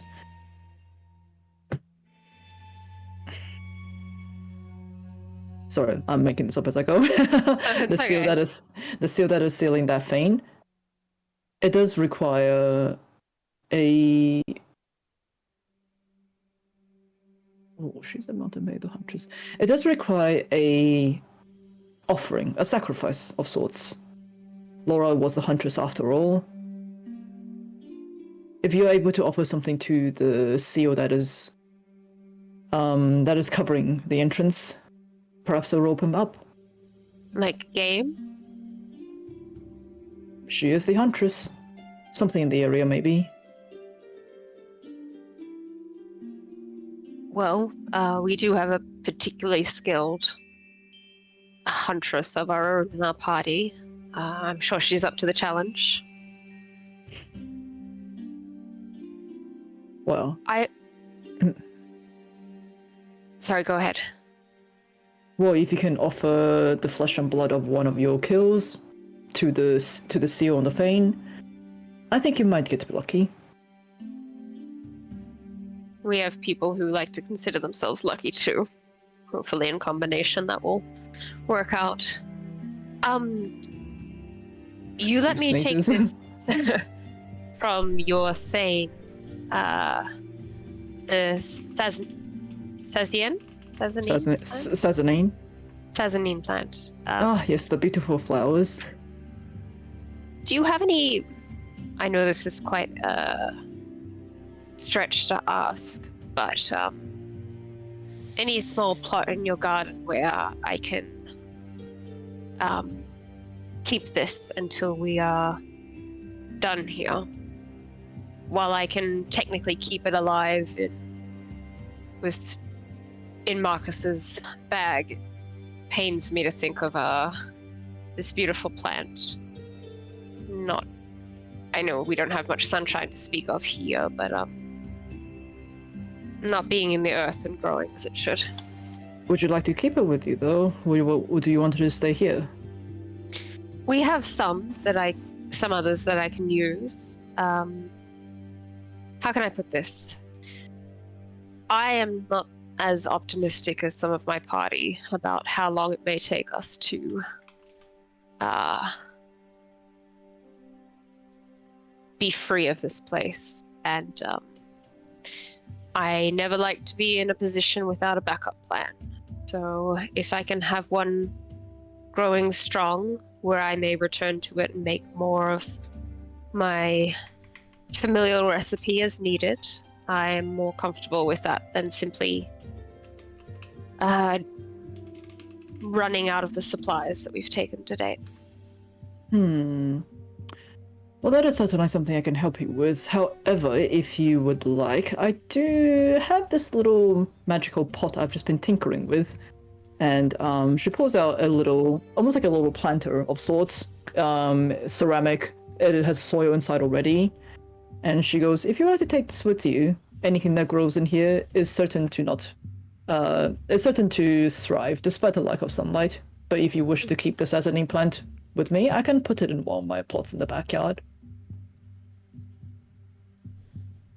If you were giving that to me, then yes, I just wasn't sure whether or not you wanted the flower to stay with you. If you don't, I'll put it back. That's all. I would like to keep it with me. It's reminded me, I suppose, of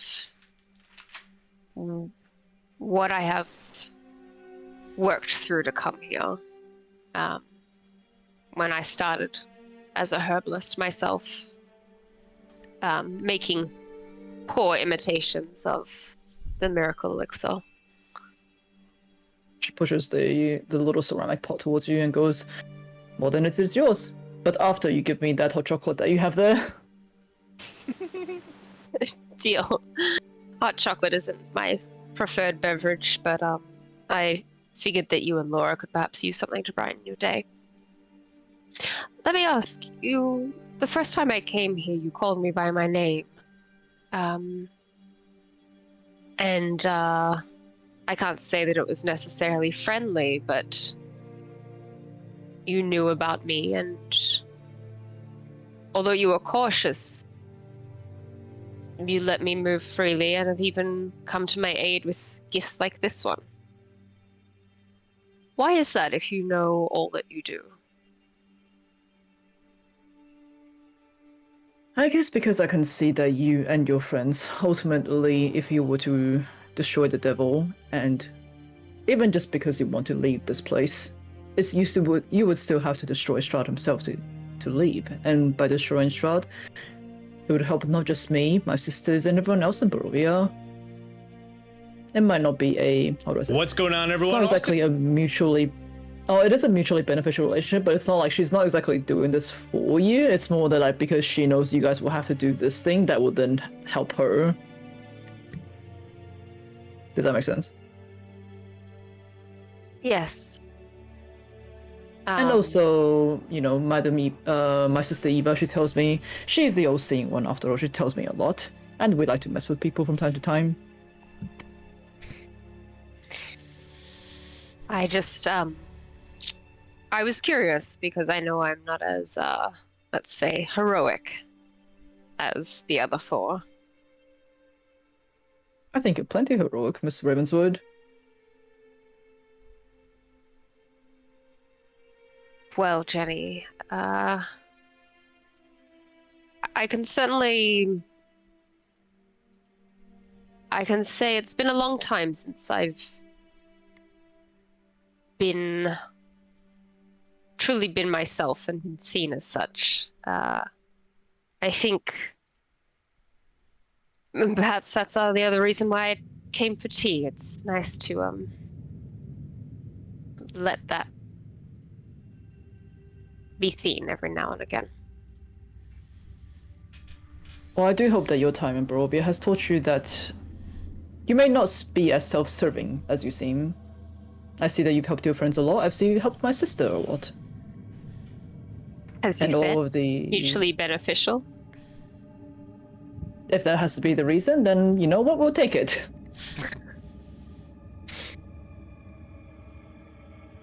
It's not wrong to be self-serving after all, but if you can help some people along the way, why not? Why not?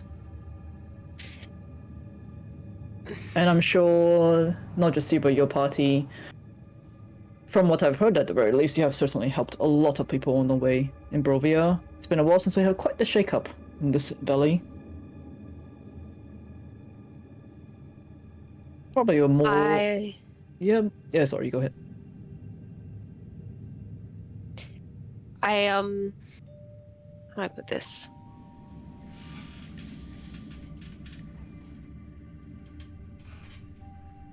You're right. I mean, they're useful to be sure, but you might laugh knowing me as you do, but I even worry about them from time to time. I'm trying to do what I can to ensure that it's not just me who scrapes through with my life if we are to defeat Strahd. And I might not be as strong, but I know I'm clever and resourceful, and if I can be the one to make the hard decisions, then I'll take that role for them too. Well, no offense, but I don't think anyone in your party is particularly strong. At least not in the physical sense. Perhaps you have some kind of tonic for juice that can... Oh my god. I mean, if he wants to turn into another animal, I can certainly help him, but yeah, I don't think he had a lot of fun with the hair growing tonic I gave him last time. Come now, I thought we were having fun. I mean, like, if you were to, like, I can certainly slip you something, you can tell him that it's something else. As long as I don't hear it, you can put into this basket whatever you like. Sounds like a deal. I don't need to do this on screen because again I know we're talking about this, but Desire would like to say I'd also like to ask your expertise. I've come across some particularly rare and unique ingredients, and I'm trying to make something of them. And she might just spend them. Stuff, yeah, the unicorn, horn, and blood, and celestial blood. She might spend some time with Jenny the afternoon if she's willing to talk what they could be made for. Okay, yeah, so I'll say you can easily spend the afternoon with her and just sort of like research, discuss on what kind of potions can be made from these items. Okay. And I'll say with you through your chatting, I mean, like I think you guys kind of already know this, but through your chatting, you find out that like each fane that was desecrated, basically each fane, whilst it's still under Strahd's power, is giving Strahd some sort of boost. So by reconsecrating them, it's taking away that boost. So the more fanes you can desecrate, and the more fanes you can reconsecrate, you're basically nerfing him in a lack of a better word. Yeah, exactly. It gives you guys something, and it also nerfs his powers. Nice. Okay, Yeah. That's how I'll spend my afternoon. Okay. Going back to Deuce and Marcus. Are you guys heading to the church, or what's happening right now? Deuce was gonna head back. It was gonna head to the orphanage after the armory, or whatever it's called, blacksmith. Okay, Marcus?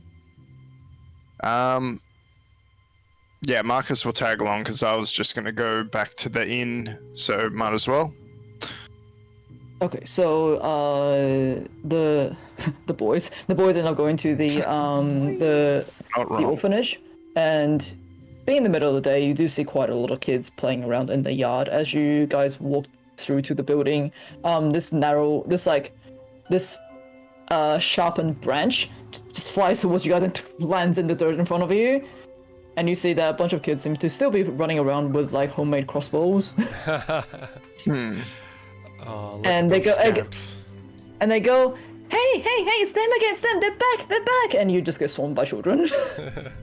Ah, we're happy to see you two children, but I need to breathe. Yeah, Marcus will start doing hat tricks again and, just pulling stuff out of his hat. Let's see if he's still got the knack. So pull the corpse out. Not that one. Certainly has the knack. Okay, so you start pulling things out of your hat. The kids are delighted by your magic tricks. They're asking Deuce what's been happening lately. They're playing Rudolph and Thorn. Yeah, watch this one. I say, Marcus, hold your hat, and I throw a domino towards into the hat. And as Marcus catches it, I'm like, oh, it's actually here, and I pull out another one. Whoa! They can do magic. And Miss Claudia is actually with Father Lucian right now. It's only us in the orphanage. Okay. We were meaning to speak with her. Marcus, did you have anything you need to ask the children before we head off to see Miss Claudia? Have you all been well, children? Yeah, we've been. I'll sit on Santa's lap. Yeah. What do you want for Christmas? I know you lost your big brother, and I just wanted to make sure, you're all still, being good, especially to Miss Claudia. She must be under a lot of stress and pressure. So you must be very good children. Well, you see that at the mention of Milovage, the orphans go quiet, and some start to cry very quietly. And they go, and one of them, Timmy and Tommy, they go, actually, not just Miss Claudia, Miss Danica has also been helping out at the orphanage lately. I think she's with the escort upstairs at the moment, actually. Who? Miss I'm sorry. Danica from the inn? Oh, Danica Mardukov. She's a Mardukov. Yeah. Okay. Oh, I'm so glad to hear Danica's pitching in to help out. Well, Is it's only she Miss here Claudia. right now? I think she's upstairs with Yeska, yeah. And sometimes Mr. Irwin comes around too and gives us like freshly baked bread and everything. I'm glad to hear the town is looking after everyone. And sometimes Miss Claudia's boyfriend, he also comes around and gives us sweets. God damn it. And Marcus I do a just remote insight on Deuce. puts his hat on and looks at Juice and says, "Did you know about this?"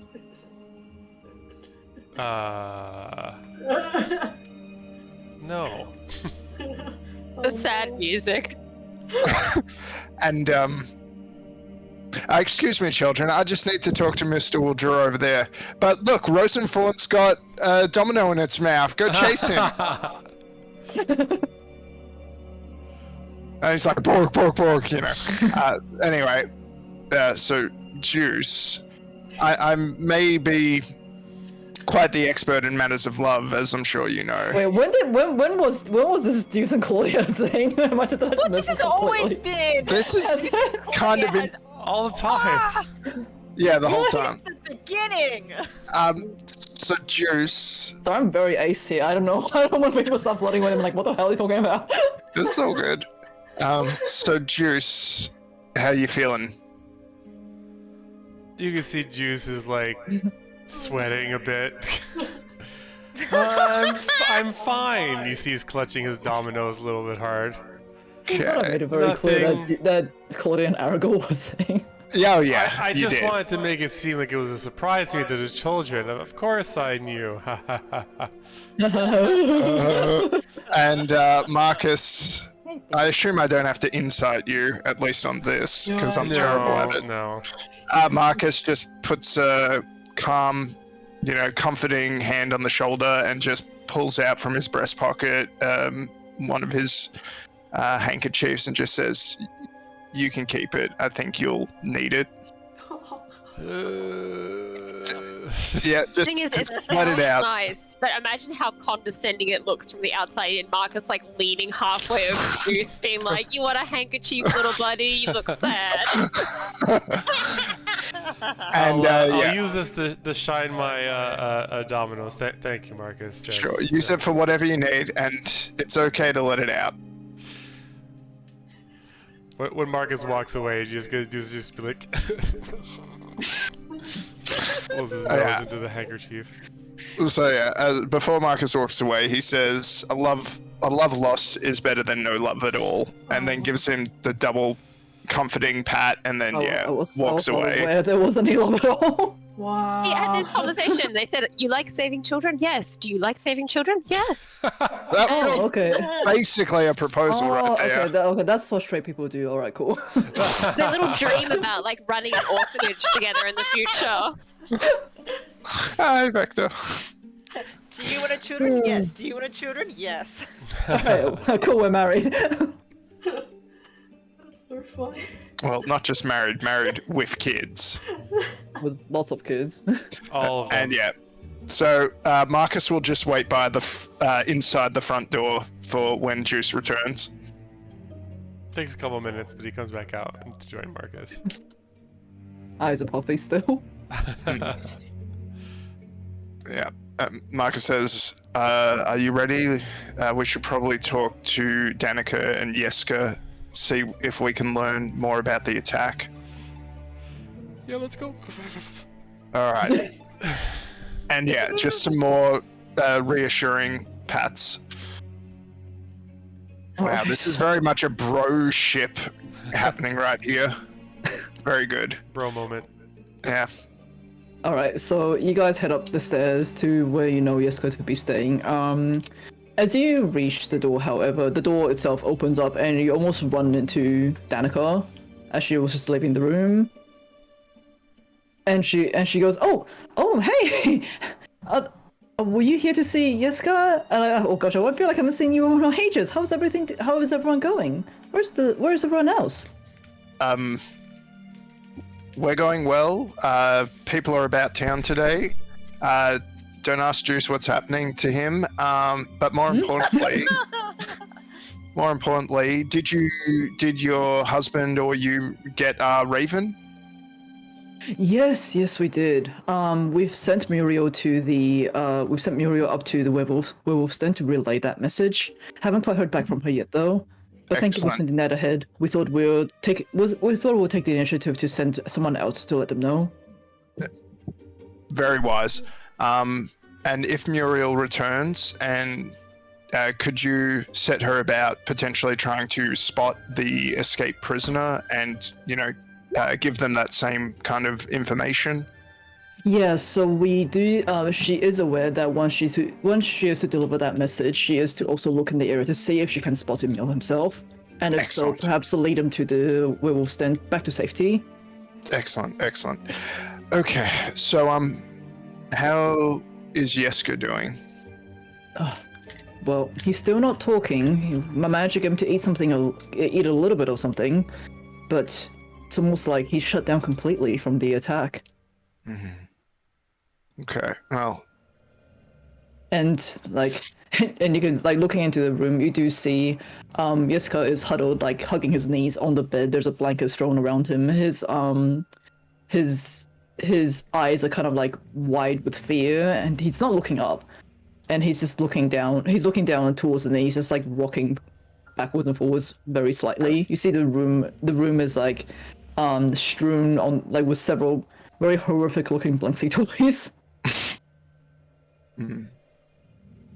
Well, I won't ask you to describe them, but if I were to pick one up and put it away, does Jeska react?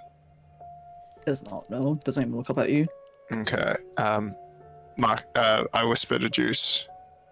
What do you think? Do you have anything in your repertoire that might be able to help this poor child? Sorry, Kabir, I was just looking at something. Sure. I said, whispering to Juice, I say, what do you think? Do you have anything in your repertoire that might be able to help this poor child? I might, but I have to check if I prepared it for today.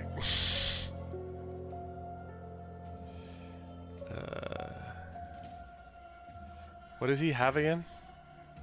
Do we know? PTSD. PTSD. Pretty sure. Yeah, it's not exactly afflicted with a curse or any sort of magical. Other than a few comforting words and possible try and reassure him, I don't know that there's anything that can be done beyond the pale. Well, one thing I noticed when Blinksky saw Rosenthorn in the shop, he was very delighted. Now, clearly, given Jeska's not interested in Blinksky's wonderful toys, he might prefer a really nice, cute, fluffy dog, or maybe a sheep. And you can see Marcus is eyeing you up. And it's perhaps you could become a friendly companion to help boost Jeska's mood. Don't we have a metallic friendly companion? I would, but clearly, you look at his fluffy. reaction to the toys. It's not fluffy. It's not fluffy, I'm afraid. And I know kids, I know exactly what you mean, and Deuce cast polymorph on Marcus. yes. What do I turn? Into the fluffiest little Oh, doggy. okay. You really should have told me, because normally I just resist. But You turn into a one of those Pomeranians. okay, I'm down with this. Do I have a little Top hat. top hat? Yeah. Well, Okay, I'm down with this. He has Does every. clothes Top polymorph? hat because What? Okay. Sorry. Let me just look at Pomeranians. It's been a while since I've actually seen one. If he can't have a physical top hat, it'll be the fur shaped Yeah, like a top yeah. hat. Yeah. So Weird. yeah, it's I feel weird, like but because the Pomeranian's too short.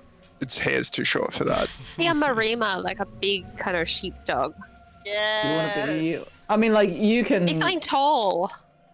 I mean, you can depict what kind of animal he turns into. Yeah, it is up to him, not me, because he cast it against me. Unless you want to resist against it. I mean, I probably should, because you didn't tell me. Like you didn't really tell me. Surprise. I will. Well, I mean, I'll say as I'm casting it, I'll say, I know exactly what you mean, Marcus, and I'll make your fluffy dreams come true, and I'll make him into one of those really fluffy sheepdogs. All right, I'm cool with that. Also, So, like like- old English sheepdog. Sure, That's a I don't breed of really know fluffy the sheepdog. specific types that exist, but sure. Whichever can is be the like the- it fluffiest can- version. It can be the A Dulux dog. Dulux dog. Yeah, the It's a Dulux dog. Yeah. You seem to know what that is. Let's go with that. You know what the Dulux dog is? don't It's even not know what a a paint Dulux brand. is. Australian It's not a paint brand. Paint. Wait, Dulux It's is an not in. Australia Dulux is only Australia? It's only Australia. I think it's like in Australia. It Okay, sounds kind of uh, familiar, but Oh, You you need to can Google get Dulux it, dog. but I don't think the ads Yeah, are it's well just known. like- yeah. Oh, it's those dogs that don't have eyes because they're so fluffy. okay, actually, They do yeah, have that's what I eyes, had in so- my mind, like white and black sheepdog. Yeah. What? Okay, Marcus is turned into the Dulux dog. Wait. And you see the white and black fur. The black fur just seems to do, like, almost look like he's wearing some sort of hat, but it's not a top hat, it's like a flat hat out of fur. Dogs don't polymorph with you, do they? Or No, they do don't. they do? Oh. So it's a Wait, fur does that mean thing. you guys have just been like getting back naked after No, you it come does, back? No. it does transform with you. Yeah. Oh, okay. It does. Target's So- gear melds into its new form. Yeah. Yeah, I'm like, okay. just go and comfort the kid already. Oh my fucking Alright, so yeah, Marcus just gets, because he's doing that baby steps as he gets used to his new form. Because, like, he's used to being a bipedal creature, but he gets the hang of it pretty quick, I hope. And he bounds up to Yeska and, like, how do they sound? I don't know what they sound like. They sound like a dog. Okay, like a dog. Oh, Okay. Your regular Rosenthorn doesn't sound like a dog either, so I don't think asking by more details will get you any closer. I'm just going to Performance. quickly Google what their bark sounds like. It's Uh, just a dog! It's a sound! According to the French, it sounds podcast, which means broken Podcast? jar Oh, I'm or sorry. Are we wasting caramel. time after we spent all Podcasty. morning talking to spiders? Podcasty, thank you. Yeah. Anyway, Sorry, I'm, but now we're going by the French definition of how this dog sounds. Barks in French. Marcus barks in French. Okay. roop. Roll for... yeah, roll they're for- root. They're roll root dogs. for performance with advantage? Because you are a dog? Okay. Don't be scared, Oh Sissy. no. It's just a fake dog. Oh no. Yay. It's I don't like the French accent in that bark is like not very. It doesn't sound very good. Kind of sounds like a human trying to bark, but like you're fluffy. Yeska kind of like looks up a little bit at you, and just leans. Like I'm assuming you're like sitting down next to him. Yeah, And he yeah. can't- I'm not jumping at him yet. Yep, and he kind of like leans closer towards you, just like putting his weight. Putting his weight Tail on you. wag as he gets closer. So like the tail's wagging. Yep. Lean in and just kind of start like rubbing, just to be like, "Come pet me," like what Winston does to us every night. Yeah. Yeska does pet you. You can see there's like a little bit of like not recognition, but like as if it doesn't look as hollow. His eyes don't look as blank as he looks towards you, and just gives you a very cautious pets. And like a satisfied, and just keeps leaning in. Yeah, what? And so I at Juice, and then like gesture, like Juice talk to the kid is what I'm trying to say. Matt. Sorry, Oh, I was God checking damn. something again. I'm sorry. Jesus. You're on scene, my friend, and I'm a dog. I can't hold this scene on my own. That was my bad. I don't know. Addie did pretty good when she was being a cat. Just saying. Oh, God. Wait, were you an action? No, I don't want to. No, don't want to go down memory lane. I'm a Oh. dog now. Sorry, what I'm was a the kid's dog name person. again? Oh my god. Oh god. Jessica! Yeska, I'm sorry. I was there to say how to do the French stuff, but yeah. Yes, we have a very special friend to meet you today. As he looks up at you. This is Mark Wolf. That's a dog weird noise. name. He just goes by Spot most of the time though, so feel free to call him Spot. But he doesn't have spots.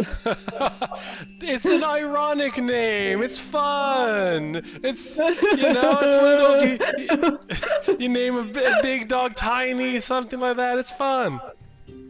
Look how shaggy he is. Oh, you go Shaggy. So this is so Wait. weird. How big is this dog? It's probably bigger than a kid. And is it bigger than Juice? Because like I might just like pick Juice up by the scruff of the neck and Probably won't be that much bigger than Deuce. You're probably about the same Okay. size, I reckon. Okay, because I was just gonna like shake Juice a little bit and wag my tail and just be like, I mean, yeah, you can rip him apart in your dog form if you like. Look how silly he is. But I traumatize a child. and yeah. So yeah, after playing with Juice for a little bit, Mark Wolf, Spot, whatever, bounds up to the kid and just like trying to encourage him to like brush my fur and whatnot and try to get the kid talking more. He loves attention when you tell him stories. What kind of stories? Oh, any stories, personal experiences, life lessons, all that kind of stuff. He gets to be friends real quick.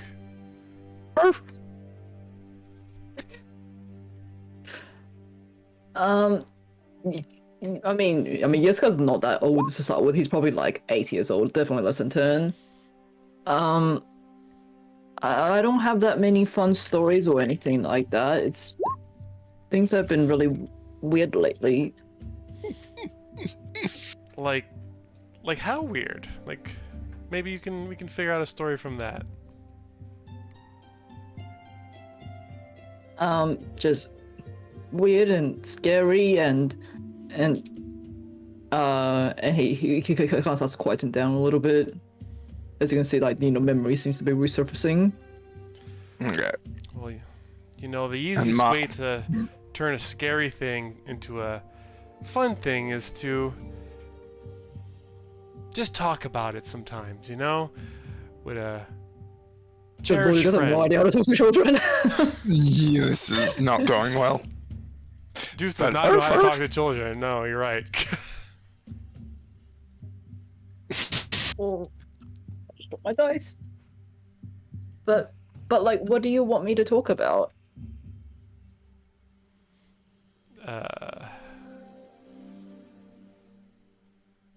How did you go about this? Row indeed. What's that? It's it's Scooby-Doo time. Oh I mean, if my- you want to have a think about it, we can go back to Annie and Bree. Sure. All right. So back in the graveyard.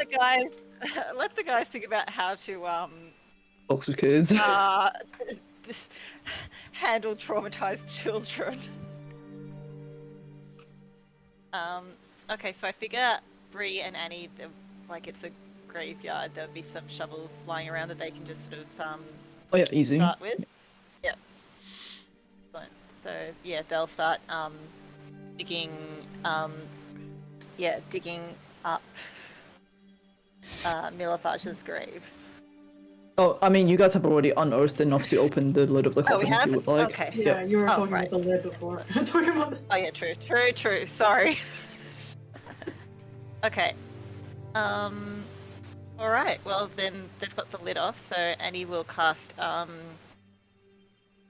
Just before they do, how does the body of Milavage kind of? Look. Um, Yeah, like Claudia I told mean, us that he- he was thrown against a pulpit. Are there any sort of like other marks or sort of suspicious injuries or telltale signs of? give a quick investigation. Actually, this will probably be perception unless you want to like really dig in there and try and find something. This would probably come into my medicine check with advantage because of corpse. Oh yeah, sure. So it's 14 or 21. 21. He doesn't quite have the same laceration marks that Father Lucian has. You do see that his there's nothing that's like I would say very out of the ordinary as you like if you were to find something very specific, but you do see that like obviously whoever buried him has tried to set him in the best way possible, but a lot of his like limbs and bones seem to be like have been like internally broken and twisted, almost as if he's just got absolutely ragdolled against a hard surface. And there's obviously like I mean he's a few days along, so like rigor mortis is already set in and everything, but there is like obvious blotchiness on his skin where like bruises and whatnot would have formed, and like where bone may have broken through skin.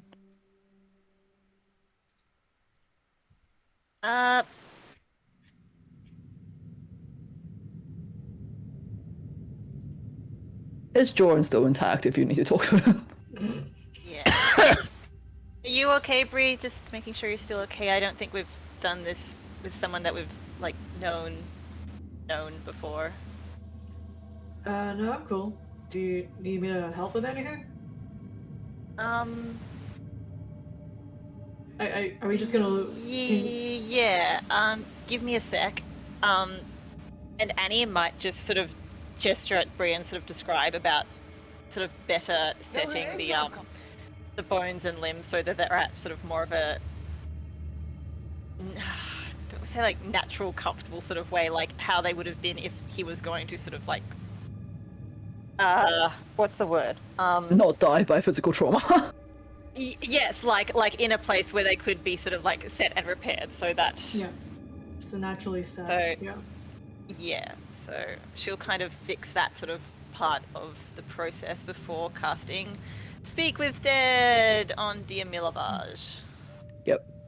And it takes a few seconds before you see his jaws, and you hear like obvious like creaking, as like parts of that dislocator seem to click back into place. Hey Milavage, it's Annie here. Very sorry what happened for you. I had a few questions. I just want to know who did this to yourself and Father Lucian. I'm gonna count that as one.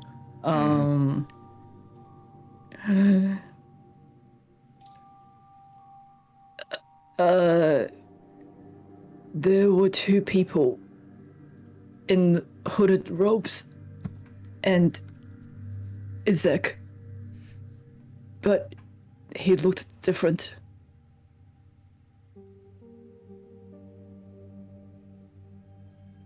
Did they Yep. want anything?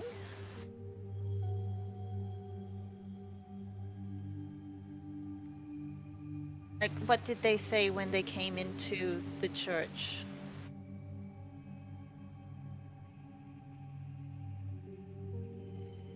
They were to take revenge on those who have allied with you, to send a message, and to rescue other members of their club.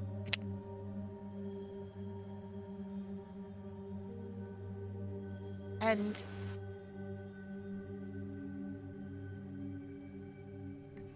what did they do to you and Father Lucian?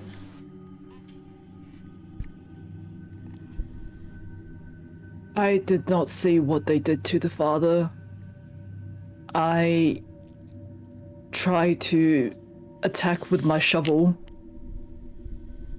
Izek picked me up and threw me across the room.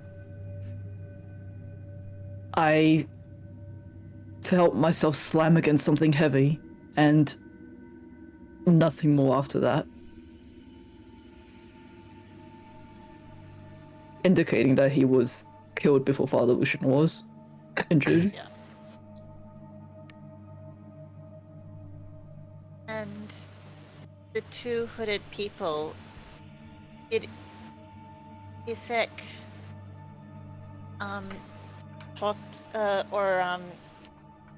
them by name, or did you recognize any of their voices?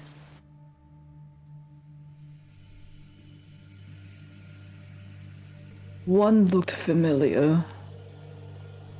I do not recognize the voice, but I have seen this man's face around town.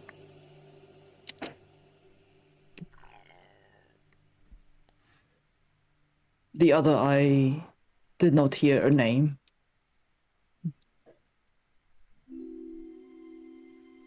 I would say you guys probably would know that the book club is just made up of different Valachians.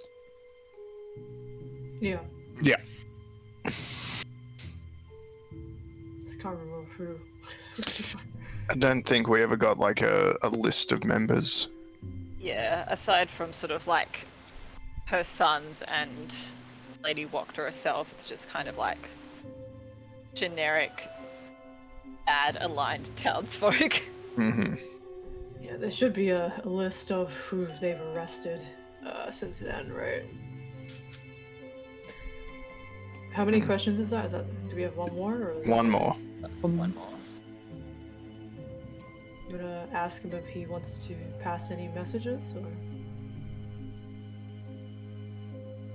I've done my best to make you comfortable. Is there anything more that I can do or tell the living to help you pass more peacefully?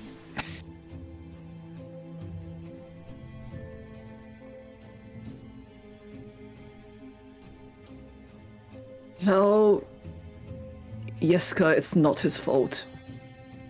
And be brave. And the spell ends. Thank you, Milavage, I'll do that. She'll sort of smooth over his hair and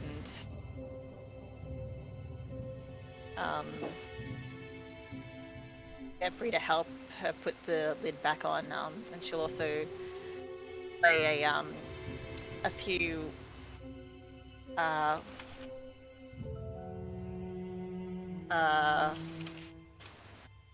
Flowers? white lilies? I don't think it's white lilies. Got the wrong flower.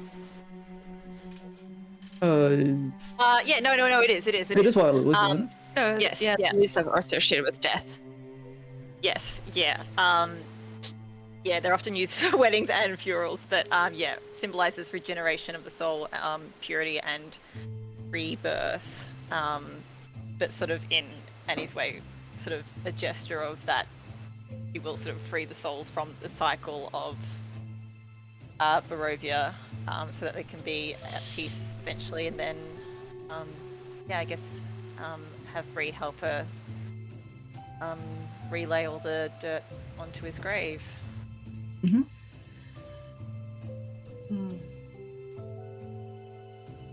I guess, well, we have one message to send, right? Yeah, we'd yeah, we did.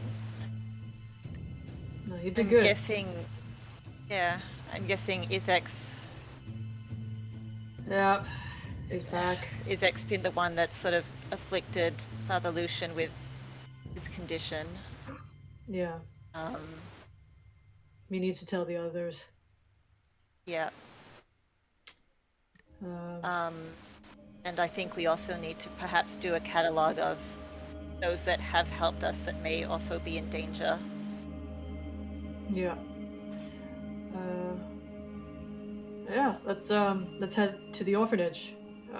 Yeah. they'll let oh fuck, what's her name? Claudia? Let her know. Yeah, let Claudia know that Claudia? we're done. Yeah. And Yeah. etc. All right, so you guys meet up with Claudia again. How much do you tell her? I think we would be quite forthcoming. And also apologize that this was sort of because they had taken or been kind to us and helped our party, that this is sort of the reasoning, but just so that they could be vigilant if another attack was to happen. I think we kind of need to own being the reason for this. I think Claudia will like let you guys know that, like, you know, if Father Lucian could speak right now, then he would not hold you guys accountable or something like this, and that is not your fault that this thing's happened. And okay, so I will say just to wrap things up, I will say that you guys head towards the orphanage knowing that the others are there right now to perhaps talk to Jester. Give them a hand, maybe. As like Marcus is in dog form and Deuce is trying to get any words out of this kid. We're doing just fine. I will say, do you want to do that plan or do you want to wrap it up here? We can continue next time. We'll try and do a quick. Okay, cool. Yeah, We'll do a quick 5-minute scene. wrap of this. Alright, so back in the room. So you know. Back in the room where it didn't happen. Yeah. In the room where it happened. So you know, when I was not much older than you, I had something Back in very my day. scary happen to me. Maybe if I tell you about it, you can tell me what you think after. I was out adventuring into the woods a little bit further than I'm usually supposed to go, beyond where my mom and dad could see me, and I was just playing, minding my own business, throwing rocks, skipping across the lake, trying to practice getting as many as I could, when all of a sudden I got swept up in this bag and I didn't know what was going on, and all I could hear was these big men laughing and chuckling to themselves, and I was getting tossed about and hitting things while in this bag. It was completely dark. I couldn't see anything. I yelled for my mom and dad, and they didn't come. They didn't know where I was. I had gone too far. And they took me somewhere where I didn't know anyone, and I was in a cage when there was other children all around me, but there was this one friend that I got to meet and talk to, and we told each other where we were from and what our names were and all the things that led up to us being there together, trapped. And eventually we talked it out. We talked and talked until we felt a little bit better about our situation, and we came up with a plan in order to figure out how to escape and how to make things better for ourselves. And well, without going too long and making the story really boring, I'm here today. So things seems just to tell you, things seem to work out in the end if you just find a good friend to talk to about him. I don't want to traumatize the child, okay? You don't want to trauma dump on the kid. And Jessica goes, but Milan Velasquez is dead. I don't have anyone to talk to. It's hard losing a friend. And it'll never get easier if it ever happens again, but luckily you have plenty more friends and plenty new friends to talk to, but to talk to about and remember the friends who aren't with you anymore, and it's remembering them that they'll always be right in your heart. Isn't that right, Spot? Arf. Okay, what are you actually trying to get him to do? To share his story of what he saw and what the bad thing that happened was, and to talk about it. I feel like this is a very roundabout way. Oh You my haven't even god. asked He's him a the questions, bro. child. That's You why don't I'm just trying to make it, you know, leading him to water instead. Tell me what happened. we're not gonna Jack Bauer this kid. Come on. Okay, roll a persuasion check for me. Alrighty. It's a straight up persuasion check. Yeah, but I'm giving him advantage, right? Like, I'm emphasizing all his points You and really whining aren't. at it. Oh. 15? As a reaction, I use Flash of Genius to give you Can you plus do that in 5. dog form? I have you no do that? idea. I don't think you can do that in so. dog form. Well, this is your fault, Juice. You have the traits and abilities of a dog. 15's pretty good. That might work. He's a child. What's he rolling? How high can he possibly be rolling? That's Is it- 20. No. Do not use your net 20 on this. Okay, I'll say at this point, Annie and Bree do come through the door, and you guys are just like, what the fuck is happening in here? Have we been talking for an hour? Yeah, who's the dog? So, Let's what's spot. going on here, guys? Yep, Marcus decides to leave at this point. And just walk away, go back to the inn. No, sit. He ignores you.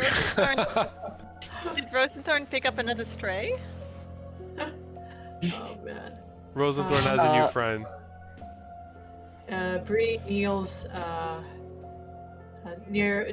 near to Yeska. Hey, buddy.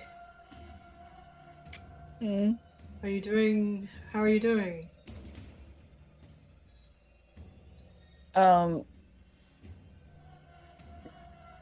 I feel bad. I feel scared. Don't feel bad. My friend Annie here. You remember us? We fought the big bad guys earlier. We came back to find out who hurt your friends, who hurt Father Lucian, and yeah, we came to see how you're doing, to hear your side of things. If you want to tell. You don't have to if you don't want to or you're not ready, but I bought some hot chocolate and Where's all these hot chocolate coming from? Fuck off!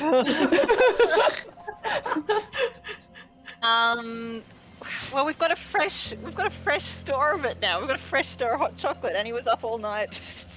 That's right. Biggest chocolate. Grinding cocoa bean. Yeah. Well, also with your 15 on persuasion as well. Yeska goes. If it wasn't for me, Milovage would still be here though. Hey, do you really think that? 'Cause It was my fault. Hey, calm down. And she's going to take, Annie will take his hands in hers and say, now, I just had a very special conversation with Milovage, okay? Because I can How? do that. With magic. Iron Earth is called, I mean. And to sort of punctuate her point, she'll sort of like open up her hand to sort of like prestidigitate like a little a colorful sort of pink heart sort of like shaped out of gas from her hand. Okay. And yeah, like yeah. She'll sort of wait to see how he sort of reacts to that. That's very pretty. It is, isn't it? And she'll close her hand and open it again, and there'll be like a much smaller sort of version of the dog, the sheepdog that Marcus has become. I mean, you guys don't actually know that this is Marcus, I don't think. You're just like, who's this Well, dog? the other dog that's in the room there. And then she'll do it once more. To create like a tiny little scene of sort of like the children outside playing with the crossbows. I don't know if that's within the realm of prestidigitation, but like just stay with me. I think that will probably be like a minor image sort of thing. Okay, well fuck off. You can do that, can't you? Prestidigitation was much just like sounds and smells and that kind of Also, stuff. you can create a non-magical trinket or an illusionary image that can fit in your hand and last until the end of your turn. Okay.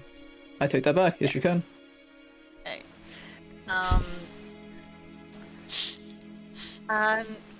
It's a bit more powerful than this magic, but I did just speak with Milovaj, and he is very sorry for having to leave you. But he knows that. What? Sorry, go ahead. You go ahead. He's very sorry Scott, to leave, but he knows that you're gonna be strong, okay? And he told me to tell you that it wasn't your fault. And he knows that, and he forgives you, and he just wants you to be okay and safe, and that the mantle of being everyone's good older brother, it lies to you now. So gotta be strong for Milovaj, but it's also okay to be sad and to cry and to not want to talk to anyone if you don't want to, but you just have to know that you're not alone as well. Like, I've just been to see the father as well, and he's a bit more stable now. I've been able to do a little bit more magic on him too, right, Bree? Yep. 100. Yep. So, I know it doesn't seem like it right now, but things will be okay, and they'll get a little better. Maybe not right away, but they will, I promise you. Roll persuasion with advantage. Hey! Hey. 16 and a 17. You see Milovaj look around. Not Milovaj, God. You see Yeska look around the room towards all of you. He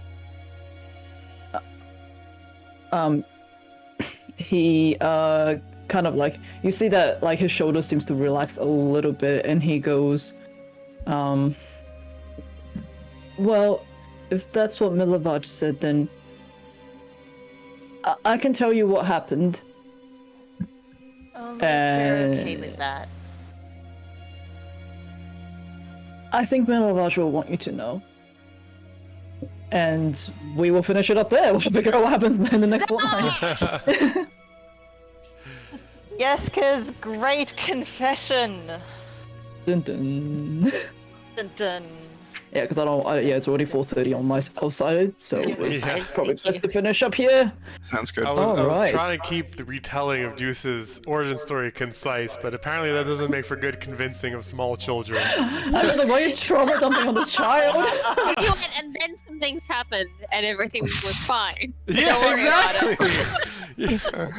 What, I was supposed to tell him that the other child did not make it out with me? Like, no. Oh my god! See, this is this is how you need to talk to kids, alright?